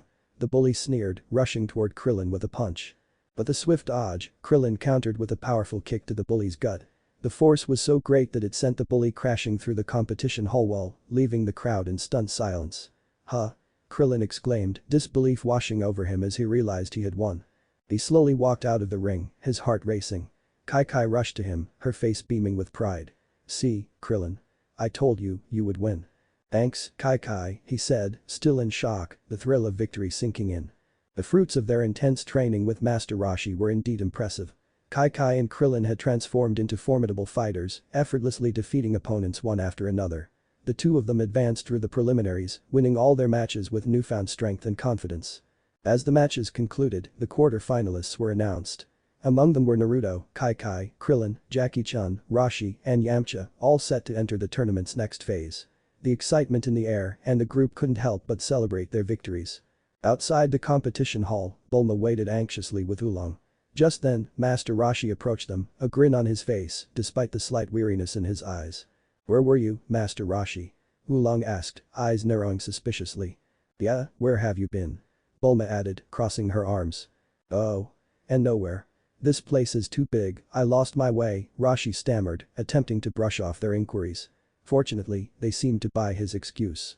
"While you were gone, Naruto, xChi-Chi, and Krillin won their matches," Bulma exclaimed. "Yes, I heard it from the stadium announcer," Roshi replied, a proud smile spreading across his face. Just then, Naruto, xChi-Chi, and Krillin emerged from the competition hall, their faces filled with excitement.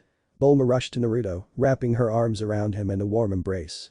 He smiled back, leaning in for a quick kiss that made xChi-Chi momentarily feel a pang of sadness. She quickly masked it with a bright smile, but it didn't go unnoticed by Krillin. "Congratulations, you three," Roshi said, beaming at his students. "Well done." "Thank you, Master. This is all thanks to you," xChi-Chi and Krillin replied in unison, gratitude evident in their voices. No. It was all because of your hard work," Roshi insisted, proud of their accomplishments. "Hey Dad. The finals will start in an hour. Why don't we all go grab something to eat?" Naruto suggested, his stomach rumbling. "Oh boy, I am feeling very hungry all of a sudden," Krillin exclaimed as his stomach growled loudly, making everyone laugh. "Let's go," Bulma said, leading the way to a nearby canteen. The group moved together, their spirits high, eagerly discussing their matches and strategizing for the finals ahead. As they entered the canteen, the smell of delicious food hit them through the air, making everyone's mouths water. They found a large table and piled their plates high with many delicious dishes, diving into their food like true turtle school students. Ladies, gentlemen, children of all ages. Are you ready? The announcer's voice boomed across the arena, igniting cheers and screams of excitement from the crowd. Anticipation crackled in the air, people had waited 5 years for this moment and now it was finally here. That's right, folks. It's time for the 21st World Martial Arts Tournament. The atmosphere was electric, with banners waving and fans chanting the names of their favorite fighters. The announcer raised his hand for silence. Now, let's announce the matches for the first round. The crowd erupted once again, a wave of enthusiasm washing over them. First match. Bacterian vs Krillin. Second match. Jackie-chan vs Yamcha. Third match. Ranfin vs Kai-Kai. And the fourth match. Naruto vs Nam. In the back of the arena, competitors were mentally preparing themselves for the battles ahead.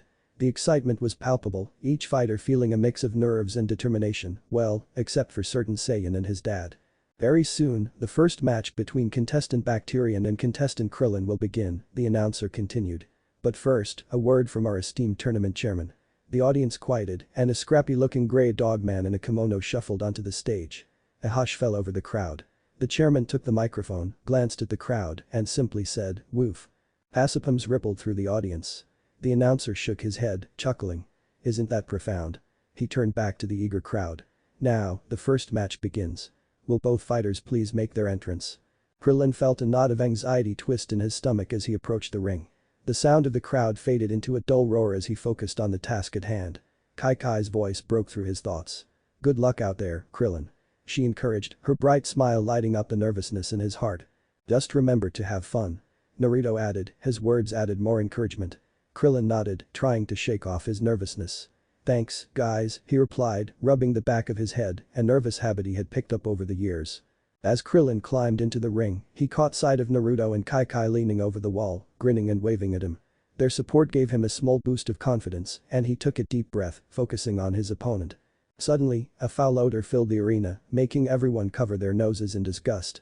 Bacterian, a colossal man with bulging muscles and a nasty appearance, climbed into the ring. He was notorious for never bathing, and the stench that followed him was a lethal weapon in itself.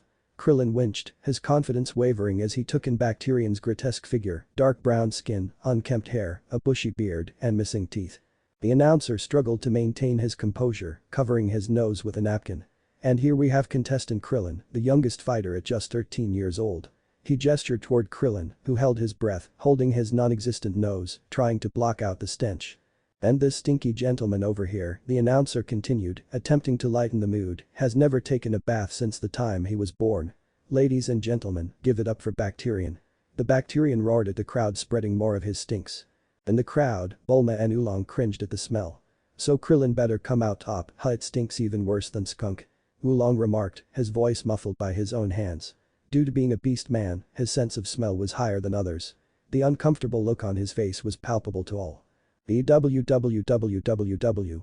It sure is stinky," Bulma echoed, her expression a mix of amusement and concern. "I hope Krillin defeats that guy." "Now listen here," the announcer exclaimed, regaining control of the crowd. "If you fall out of the ring, you will lose. Let's keep it nice and clean. Oh, wait, scratch that. It's clearly not possible. So match 1 begin." "Ooh." Krillin crouched into his stance with one hand covering his nose and the other hand positioned in a fist. "Ja, ha, ha, ha." Bacterian laughed and released his disgusting odor. He slowly went to his opponent. Krillin felt a little dizzy from the smell. Bacterian tried to punch him, but Krillin, seeing this quickly, jumped out of the way, making backflips into the air and having enough momentum to control his speed as he landed swiftly on the other side of the stage. Krillin moved his hand from a fist to a come signal at the giant man. "Come closer, boy." Bacterian laughed and again went to punch Krillin, but he jumped away from the stinky man. "Nice trick. But I've got some tricks too." Krillin couldn't react in time as the giant took a quick breath and released what could only be described as the foulest stench ever from his mouth. Krillin couldn't hold his breath any longer and started to breathe in the foul smell. He felt very dizzy. But the Bacterian wasn't finished yet, and here, try this. He put his right hand in his tights and started to rub his crotch. He brings out his hand. It was covered in more grime than usual, smelly finger. He went to touch Krillin. He was frozen in his place due to the odor. The finger came closer to his face. While the finger itself didn't touch him, the odor was enough to do the job. Krillin felt like he was zapped with 1,000,000 volts of electricity. The world before him started to spin around. Everything was beginning to go dark, soon he fell off his feet. Uh-oh, contestant Krillin quickly goes down after that attack. The announcer said and one of the staff members started to count. It's a pungent attack both from the mouth and crotch. It is too much for the little Krillin. It must be unbearable. xChi-Chi said. Naruto beside her said nothing, but he could only imagine what Krillin was feeling right now. What a vulgar technique. Bulma felt sorry for Krillin. Get up Krillin, you can do it, get up, Oolong shouted. Seeing the pig shout and cheer for his friend, everyone started to cheer for Krillin to get up. Slowly, Krillin stood up facing Bacterian. With shaky legs, he tried to balance himself while getting back to his stance. He didn't want to fight the stinky man, but he didn't want to let his friends and Master Roshi down. So he decided to fight again. Bacterian quickly held Krillin by his neck, preventing any air from coming through. I will strangle you to death. Bacterian is not just a smelly guy. He is using a neck-hanging move on Krillin. This is punishing. Slowly, Krillin's face started to turn blue from lack of air. But Krillin landed a kick in his opponent's hand and batted his arms away. Bacterian fell down from his kicks. Seconds after being hit, the large man sat up. You make me hurt, he told Krillin, getting up and walking over to the boy. Krillin took a step back and each time the other took a step forward. They did this until he was only half a step away from being ring out.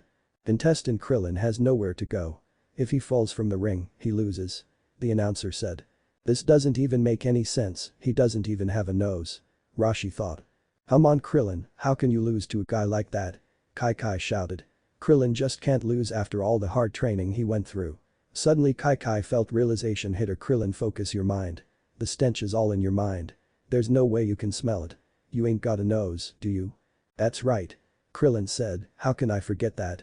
He looked at xChi-Chi who facepalmed at her friend's forgetfulness of his own non-existent nose. Naruto beside her couldn't help but chuckle. Thank you xChi-Chi. Krillin turned to his opponent. He raced to his opponent. Bacterian tried to use his smelly finger once again, but Krillin dodged it and landed a hard punch to his face. Krillin watched Bacterian fall out of the ring to the ground with a thud. Cheers erupted as Bacterian flew through the air, crashing spectacularly through the competition hall wall.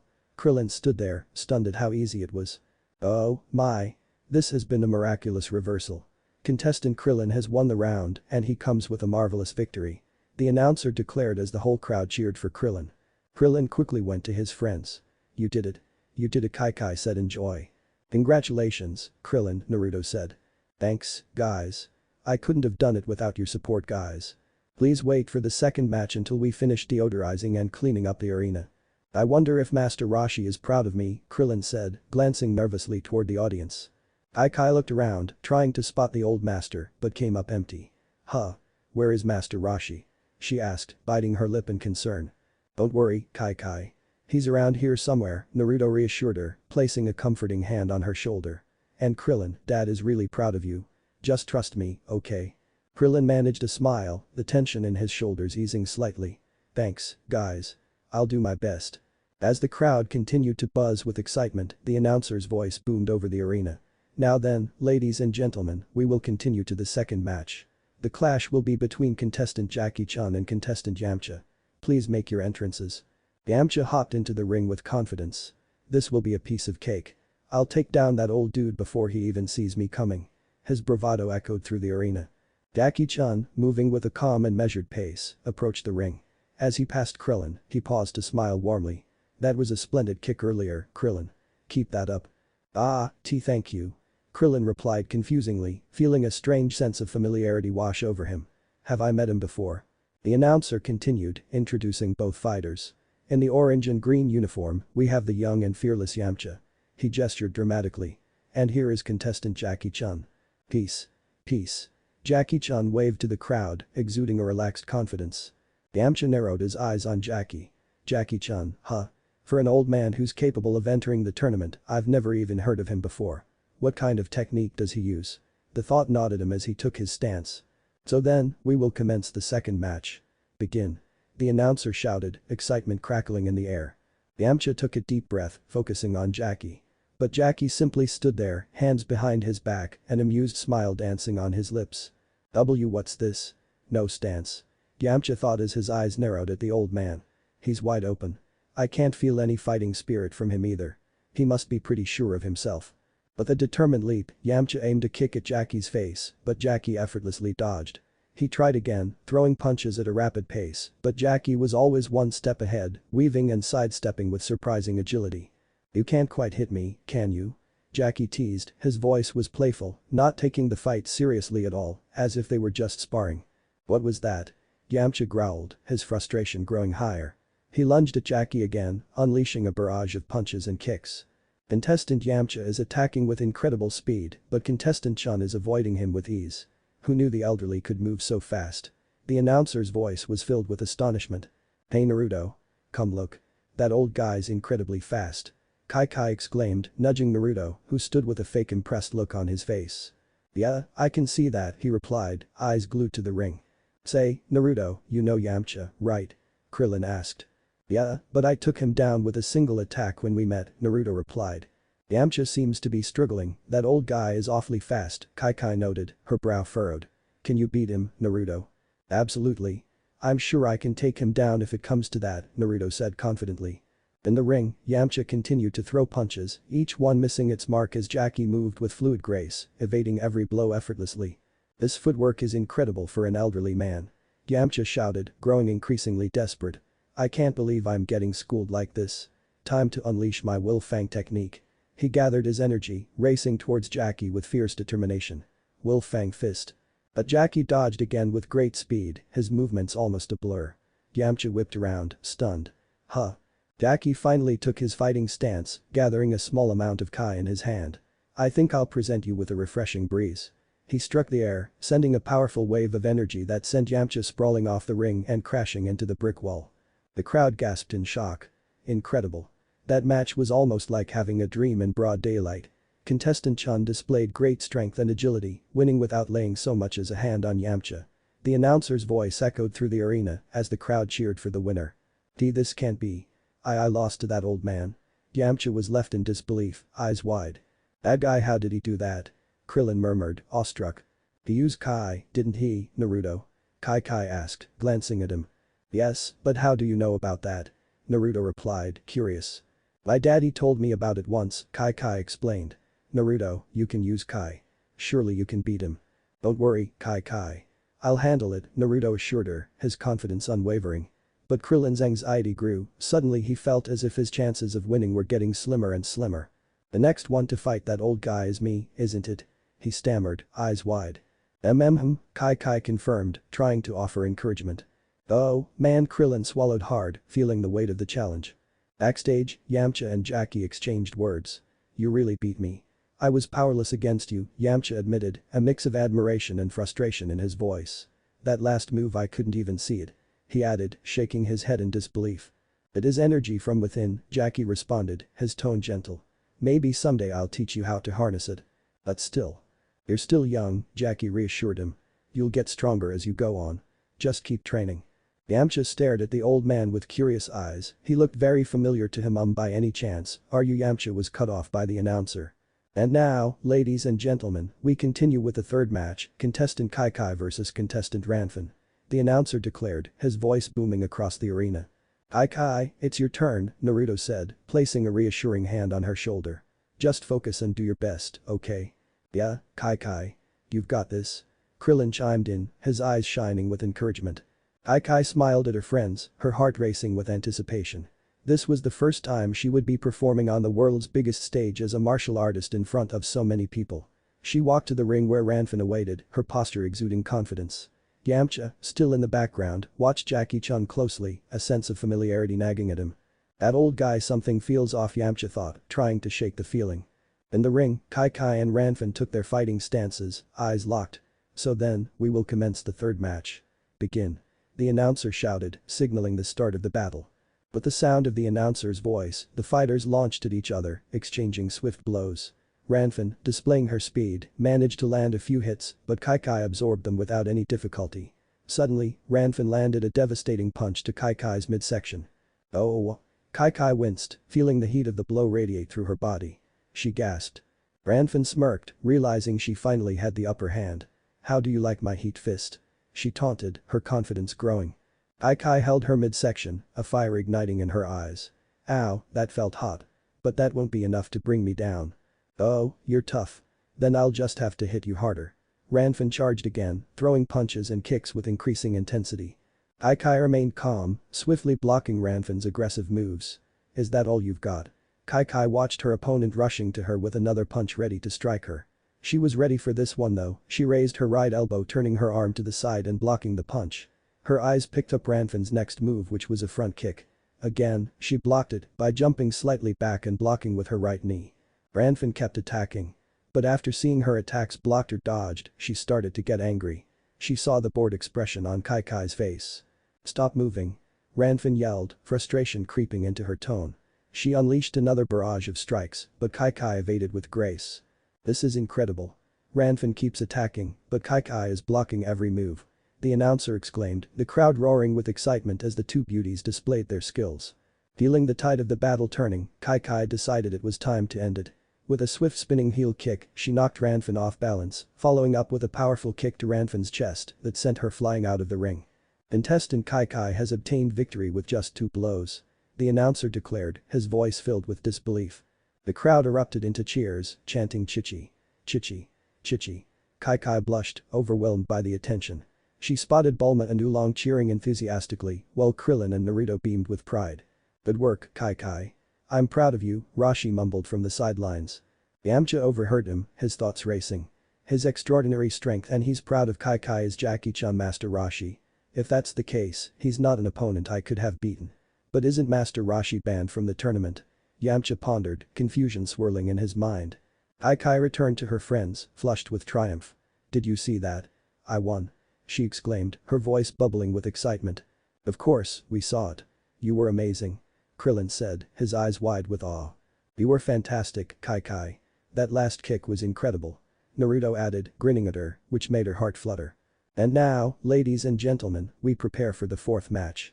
Contestant Naruto versus contestant Nam. The announcer's voice boomed, his energy infectious. Will both contestants please make your entrance? Alright. It's finally Naruto's turn. Bulma shouted, her voice high with excitement, cheering for her boyfriend. Go get him, Naruto. Oolong cheered, pumping his fist in the air. Wish me luck. He called back to his friends as he walked to the ring. You don't need luck, Naruto. Just show them what you've got. xChi-Chi shouted. In the ring, Naruto squared off against Nam, sizing him up. Nam looked determined, his fighting stance firm. But to Naruto, it was clear that Nam was far from his level. He stole a glance at the darkening sky, it was going to rain soon. So he decided to end the match quickly. The skies are growling, and there is no guessing what will happen, either with the weather or the developments of this next match. Now then, let the match begin. The announcer shouted. Nam focused intently on Naruto, sensing his strength. He had to defeat him for the sake of his people. Naruto, however, gathered a small amount of Chi into his fist, readying himself. He balled his right fist and punched the air in front of him, unleashing a powerful gust of wind. Before Nam could react, he was sent flying out of the ring, landing hard on the ground. I have failed, Nam muttered weakly before losing consciousness. Our ring out. Contestant Naruto wins. The announcer declared, still in shock, and so was the whole crowd. What incredible power. He has won his match in record-breaking time. That's my Naruto. That's my boyfriend. Bulma cheered, bouncing with excitement. Oolong joined in, thrilled by Naruto's display of strength. Naruto made his way back to his friends, a satisfied grin on his face. Krillin stared at him, dumbfounded, while xChi-Chi smiled, her resolve solidifying. She had seen Naruto's power firsthand, but she was determined not to back down in their upcoming match in the semi-finals. The anticipation for the semi-finals was palpable as the crowd roared with excitement. Now then, ladies and gentlemen, are you ready for the semi-finals? The announcer's voice boomed, electrifying the arena. The audience's cheers echoed throughout the city, eager to witness the battles ahead. I will now announce the matches, the announcer continued, hyping up the crowd even more. First match. Jackie-chan vs Krillin. Second match. Naruto vs xChi-Chi. Just as everyone braced themselves for the first match, a heavy downpour began. Raindrops fell on the ground and the atmosphere shifted. One of the staff hurried over and whispered in the announcer's ear. We have an announcement, the announcer said, turning to address the disappointed crowd. The match has been postponed until the rain stops. xChi sighed in frustration, this truly is too bad. She had been looking forward to showing her strength in her fight against Naruto. Cheer up, xChi-Chi. We'll fight as soon as the rain stops. In the meantime, let's get something to eat. I'm starving. Naruto said, his stomach growling in agreement. Krillin chimed in with a grin, yeah, Kai-Kai, let's grab some food. Kai-Kai smiled at her friends and they all decided to head to a nearby restaurant where Bulma and Oolong were already waiting. Upon arriving, Naruto spotted Bulma and excitedly called out her name. Bulma rushed to him and they shared a warm hug, followed by a long passionate kiss. You were so cool out there, Bulma said, pleased with his swift victory. You beat that Nam guy in a second. Naruto laughed. It was nothing, he replied modestly. You guys did well too, Oolong added, nodding toward Krillin and Kai-Kai. Thanks, Oolong, Krillin said as they joined their friends at the table. Everyone sat down and started eating, enjoying the food and each other's company. Half an hour passed, but the rain showed no sign of stopping. Krillin, glancing around the restaurant, suddenly noticed something. I wonder where Master Roshi went, he said, scanning the area but not finding him anywhere. You're right, Kai-Kai added. Where could he be? I hope he hasn't gotten lost again, Bulma joked, her eyes landing on an older man sitting a few tables away. For a second, I thought he was over there. She pointed to the man, Jackie-chan. Naruto quickly intervened, trying to divert their attention. Don't worry about him, guys. Dad can take care of himself. Meanwhile, Yamcha, sitting at a table nearby with Pure, overheard the conversation and stared intently at Jackie-chan. I'm going to find out if that old man is Master Roshi in disguise. During the next match I will reveal his identity, no matter what Yamcha thought to himself. Suddenly, the restaurant's atmosphere shifted as a large dinosaur-like beast man entered, wearing a coat. The creature, resembling a smaller pterodactyl with a lone horn on its snout, let out a menacing growl. Most of the customers stopped what they were doing and looked on in fear. Despite the tension, people soon resumed their meals, trying to ignore the presence of the beast. Who's that? Bulma asked, eyeing the dinosaur curiously. Was he in the tournament? Yeah, Naruto replied. His name is Jiren. He got eliminated by Jackie-chan in the preliminaries. Jiren walked up to the bar, glaring at the bartender. Milk, he demanded. The bartender, confused, stared at him. Milk. Jiren growled, his patience running thin. The bartender, clearly intimidated, hurriedly poured a glass of milk and handed it to him. A few monks seated nearby began laughing at Jiren. Milk, he says. That's hilarious. Cool it, man, one of the monks said to the other. This guy lost to an old man in the preliminaries. Another monk joined in, laughing harder. Lost to an old man. That's embarrassing. Jiren, angered by the monks' mocking, swiftly tripped all of them with his tail. Most of the monks fell to the ground, except one who managed to land on his feet and attack Jiren. However, Jiren retaliated with a brutal kick, knocking the monk unconscious. Just as Jiren was about to deliver a final blow to the unconscious monk, Yamcha stood up. Stop. Yamcha shouted. There's no need to take it any further. What did you say? Jiren snarled, turning toward Yamcha. I said that's enough. The monk got the message, and there's no reason to kill him. Yamcha stood his ground, unfazed by Jiren's intimidation. Naruto, Bulma and Oolong were surprised by Yamcha's actions. Well, look at that, Naruto remarked. He's not such a bad guy after all. Yeah, Bulma added. He may be a bandit, but he's got a good heart. Jiren glared at Yamcha. Every time I see a goody-goody like you, I break out in a rash. Jiren scratched his body furiously. I'm itching. I'm itching. Yamcha, sensing Jiren's aggression building, tried to de-escalate the situation. Then I'll just be on my way. But before Yamcha could leave, Jiren launched an attack, swinging his massive fist at him. Yamcha quickly dodged, but Jiren wasn't done yet. The dinosaur-like beast continued his relentless assault with his tail, trying to catch Yamcha off guard. However, Yamcha expertly dodged every strike, landing on his feet and taking a fighting stance. As Jiren raised his fist to slam down on Yamcha, Yamcha disappeared in a blur and reappeared in front of Jiren, delivering a powerful kick to his jaw, followed by a punch to his gut. Jiren screamed in pain and fell back. Thinking the fight was over, Yamcha turned his back and started walking away. But Jiren wasn't finished. He quickly recovered and wrapped his tail around Yamcha's neck, tightening his grip. I'll break your neck like a toothpick. Jiren growled. Yamcha struggled, trying to free himself, but the grip was too strong. Pure screamed in terror, watching as her friend was on the verge of death. Suddenly, Naruto appeared behind Jiren and delivered a swift kick to the back of Jiren's head, knocking him out cold. Naruto freed Yamcha from Jiren's tail. Yamcha coughed, trying to catch his breath. Why did you help me? He asked, still in disbelief. I saw you needed help, Naruto replied with a grin. But we're enemies, Yamcha said. I never said we were enemies, Naruto responded. Besides, I saw what you did for that monk. No one else helped him, but you did. You're not such a bad guy, are you? Yamcha paused, then smiled. Thanks. Hey, why don't you and Pure come sit with us? Naruto offered. After a moment of hesitation, Yamcha and Pure accepted the offer. As they joined the group, Yamcha and Pure apologized to Naruto, Bulma, and Oolong for their past actions. Slowly, they all began to get to know each other better, and soon enough, new friendships were formed. Master Roshi, observing from a distance, smiled to himself, proud of how things were turning out. The rain was over. The arena again buzzed with excitement as the crowd eagerly awaited the start of the semi-finals. People were screaming, their voices echoing across the city in sheer anticipation. "Ladies and gentlemen, thank you for waiting so long." The announcer's voice boomed across the arena, holding everyone's attention. As you know, contestant Krillin will face contestant Jackie-Chun, and contestant Naruto will go up against contestant Kai-Kai. But what's really incredible is the age of these three semi-finalists. Now, before we get into the matches, we'd like to conduct a brief interview with these outstanding young fighters. The announcer pointed toward Naruto, Kai-Kai, and Krillin, drawing a loud cheer from the crowd. The noise of excitement filled the air, the sheer energy bouncing off every corner of the arena. Naruto, standing confidently with his arms crossed, smiled at the audience. "Contestant Naruto," the announcer began, "as I recall, you're only 14 years old, is that right?" Naruto's grin widened as he casually nodded. "Yeah, I'm 14," he answered confidently, much to the shock of the spectators.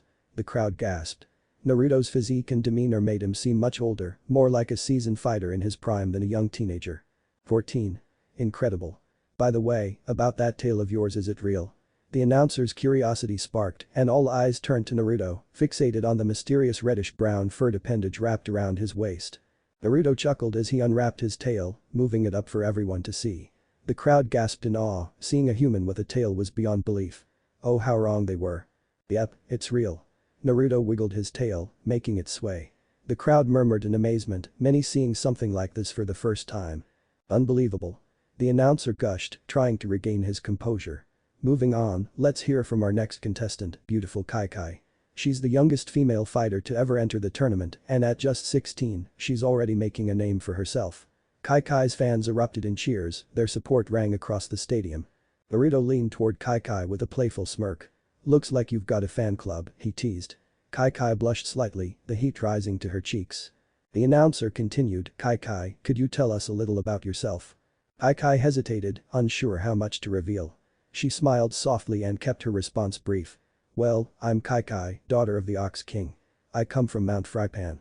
The announcer nodded enthusiastically before moving on. "And now, let's introduce our youngest competitor, Krillin. At just 13 years old and the smallest of the group, he's already proven to be a formidable fighter." Krillin stood up proudly. "Yeah, and my goal is to surpass my master one day," he declared with a bold confidence that made the crowd cheer even louder. The announcer seemed stunned by the trio. "You three are from the same martial arts school, right? Can you tell us which one?" Kai smiled, standing tall. "Yes, we're from the Turtle School, trained by Master Roshi." Krillin puffed out his chest in pride. "Yeah. We were trained by the great Master Roshi." What did you just say?" The announcer stuttered, his face growing pale. Did you say the Master Roshi? The legendary hero who defeated Demon King Piccolo?" The crowd erupted in disbelief, their voices buzzing with excitement. "The hero, Master Roshi." People shouted. "That explains why they're so strong." The announcer was beside himself, practically vibrating with excitement. "Master Roshi, the god of martial arts? I thought he stopped taking students years ago." Naruto grinned. "He's my dad, so of course, he taught me. But he made a special exception for Kai-Kai and Krillin." "Why your father?" The announcer nearly dropped the microphone. "This is unbelievable. Not only do we have students of Master Roshi in the tournament, but also his son, Naruto." The crowd erupted again, their voices filled with awe and disbelief. Behind the scenes, Master Roshi, who was disguised as Jackie-Chun, watched his students with a proud smile. However, nearby, Yamcha stood with his arms crossed, deep in thought. He couldn't shake the suspicion. Turning to Jackie-Chun, Yamcha whispered, "You're really Master Roshi, aren't you?" Jackie-Chan's face remained calm, though his eyes narrowed slightly. "What? I've been watching closely. Your techniques, the way you carry yourself and your pervy ways, you match Master Roshi exactly." Yamcha stepped closer, his eyes narrowing. "And that wig on your head. That's just a disguise, isn't it?" Jackie-Chan looked serious for a moment. "Well, I guess I have no choice, I must reveal the truth." He paused dramatically and Yamcha leaned in closer. "I am Jackie-Chan." Yamcha nearly stumbled, taken aback by the nonchalant response. "No way." Yamcha exclaimed. "Your faces, the way you act, it's too similar. I'm certain you're Master Roshi." Before the conversation could continue, the announcer's voice interrupted. Now, we will begin the first semi-final match between contestant Krillin and contestant Jackie-chan. Contestant Jackie-chan, please come to the arena. Jackie-chan quickly excused himself and made his way to the arena. Naruto and Kai-Kai returned to their seats, but Yamcha remained stubborn, his suspicions still gnawing at him. "What's wrong, Yamcha?" Naruto asked, noticing his odd expression. "I think Jackie-chan is Master Roshi, your dad," Yamcha said with conviction. Kai-Kai looked at Yamcha, surprised. "I mean, I see the resemblance, but that doesn't mean." "Look," Yamcha interrupted, "I know he's your dad, Naruto, but trust me on this. After the fight, I'm going to pull off that wig and reveal the truth." Naruto laughed lightly. "Alright, knock yourself out." Kai-Kai shrugged, unconvinced but curious. As the match between Krillin and Jackie-chan kicked off, tension rippled through the crowd. The stadium buzzed with excitement as the announcer's voice boomed, signaling the start. Krillin and Jackie locked eyes, both wearing determined expressions. "Ready or not, here I come." Krillin shouted as he charged at Jackie with incredible speed. His fists flew, delivering a barrage of punches aimed at Jackie's head. Yet Jackie, despite his age, gracefully dodged each one with almost casual ease, barely moving as Krillin's fists went past his face. Jackie's calm demeanor was the opposite of Krillin's growing frustration. With a grunt of frustration, Krillin jumped in the air and tried to hit Jackie with a spinning kick. Jackie crouched down and avoided it. Krillin started to become frustrated. He started to punch even faster. Suddenly Jackie caught his fist with an iron grip. Krillin tried to free his fist, but he was unable to do so. "You've got power behind those punches, not bad kid," Jackie complimented, his grip like steel. Krillin's eyes widened, feeling trapped, but with a quick burst of power, he managed to free himself, flipping backward to create distance. Jackie smiled as he dusted off his hands. "Not bad," he said. Krillin's heart raced, sweat dripping down his brow. He knew this was going to be tough, but Jackie's speed and skill were overwhelming. "Now, I will test your speed." Jackie quickly appeared before Krillin and slapped Krillin on the forehead, and Krillin was sent slamming onto the ring's wall. Krillin slowly got up and touched his forehead. He saw his hand and saw blood on it. Then he looked at Jackie. "That attack, I didn't even see," he said. "How can I beat him if I can't see him?" Krillin was about to give up. From the sidelines, Naruto's voice rang out, "Hey Krillin. What are you doing?" Naruto's words cut through Krillin's nervousness. He lifted his head, seeing Naruto's intense gaze locked on him. "Don't give up. You trained for this. You can do this." Beside Naruto, Kai-Kai shouted too, her eyes burning with determination. "You can see him, Krillin. Watch closely." Krillin blinked in confusion. "See him? But he's so fast." Yet Naruto and Kai-Kai were right. He had trained hard for this moment, and deep down, he knew he had the strength to keep going. As Jackie prepared for another strike, Krillin focused harder than ever before. His vision cleared, and for the first time, he could see Jackie's movements, fast but not invincible. His confidence reignited. Krillin grinned. "I can see him now." The next exchange of blows came like lightning. The two fighters clashed, moving at speeds the crowd could barely follow. Only Naruto and Kai-Kai could keep up with their movements. The arena was hushed in awe, their eyes unable to keep pace. Both fighters clashed over and over again, and finally with a final blow against each other, both martial artists came to a halt. Standing against each other, the young bald fighter looked more determined than ever. "There, you see. You can do it." Naruto shouted, he smirked seeing the little guy fight against the odds. Krillin grinned, blood trickling down his chin. "Yeah." He responded, feeling the rush of confidence urge through his body. "Very impressive." Jackie thought. What was that just now?" "We were completely unable to follow," the announcer said, unable to believe his eyes. "It's not common that anyone could keep up with my speed," Jackie commented. "Oh, of course I can. I am a student of Master Roshi, after all," Krillin said proudly. "Well then, how about this?" Jackie said, and both he and Krillin became blurred and clashed with each other. But this time Krillin got kicked in the face and he fell face first on the ring. Jackie looked at Krillin's fallen from "he won't get up this time." The crowd gasped as Krillin lay motionless on the ground. The announcer began the count, each number echoing through the stadium like a death knell. 1, 2, 3. Bulma and Oolong watched anxiously. "He's not getting up." Naruto clenched his fists. "Get up, Krillin," he yelled. Beside him, Kai-Kai yelled for her fellow student to get up. 6, 7, 8. Just as hope seemed to fade, Krillin's figure started to move up. The announcer's count reached 9, and Krillin instantly stood tall once more, wounded but defiant. The young fighter quickly got into his fighting stance and, without wasting any time, launched a swift attack on his opponent. The crowd roared in joy, their cheers filling the arena. "You've got spirit," Jackie said, impressed by Krillin's skills. The old master was now taking things seriously. Their punches clashed, fist meeting fist, creating small shockwaves. Krillin used everything in his arsenal against his opponent, attacking from all angles and employing every tactic that came to mind. Jackie watched as Krillin executed the turtle style to its finest, using every move and technique he had been taught with great skill. Jackie chuckled, he took all of that and was still able to get back up, huh? Apparently, he took his training seriously. But as the fight wore on, it became clear that Jackie outclassed Krillin in every way. When Krillin, in a desperate gamble, distracted Jackie by throwing a pair of panties, the veteran fighter momentarily faltered, his face flushed in embarrassment. The distraction allowed Krillin to land a solid kick to Jackie's jaw, sending him sliding across the ring. The crowd went wild, their cheers deafening. Panting heavily, Krillin turned to Naruto and xChi-Chi for advice, fear creeping into his voice. Naruto. xChi-Chi. What should I do next? Win. That's all you can do. xChi-Chi shouted, but her words were less than helpful, causing Krillin to sweat drop. That's not an advice. Krillin yelled back, his legs trembling beneath him. He was losing stamina very quickly and options. But it was too late. Jackie had recovered from the surprise attack and this time he wasn't going to give Krillin any more chances. With a swift and precise strike, Jackie appeared behind Krillin and delivered a karate chop to his neck. Krillin crumpled to the ground, unconscious before he even hit the floor. The announcer's voice broke through the shock that settled over the crowd. Contestant Krillin is down. The count began again, but this time, there was no miracle recovery. As the announcer reached 10, he declared, contestant Jackie-chan wins and moves on to the final round. The stadium erupted in cheers for Jackie, who waved to the crowd, giving them a quick peace sign for their cheering.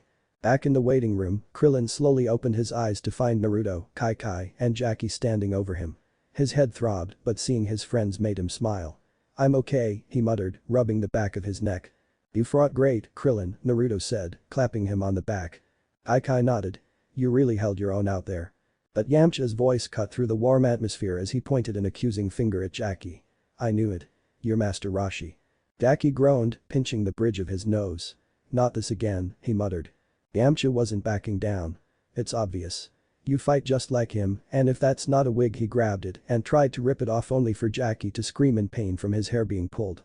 Let go. The old man shouted at the former bandit I am not Master Roshi. Pushing him off him.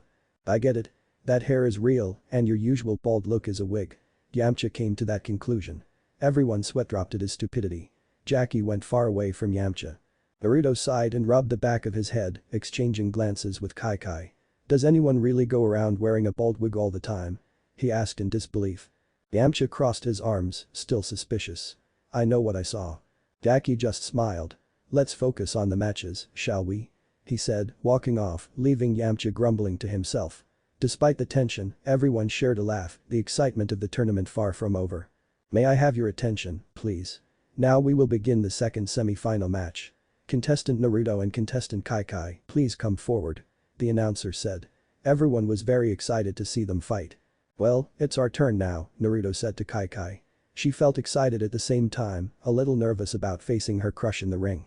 But she had decided she would give her best, that was the only way she knew Naruto would recognize her as his wife material. xChi, do your best, Krillin, clueless about xChi-Chi's feelings, tried to cheer her up. Being thankful towards her fellow student she gave him a confident smile. I'll do my best. Alright, Naruto and xChi-Chi stepped towards the arena for their match. For xChi-Chi it was for her love, while the young Saiyan already knew her power level and just wanted to test her skills to see the results of her training under his dad. What if Naruto's xBulma's xChi-Chi Dragon Ball Z2 end here and thanks for watching my video till the end.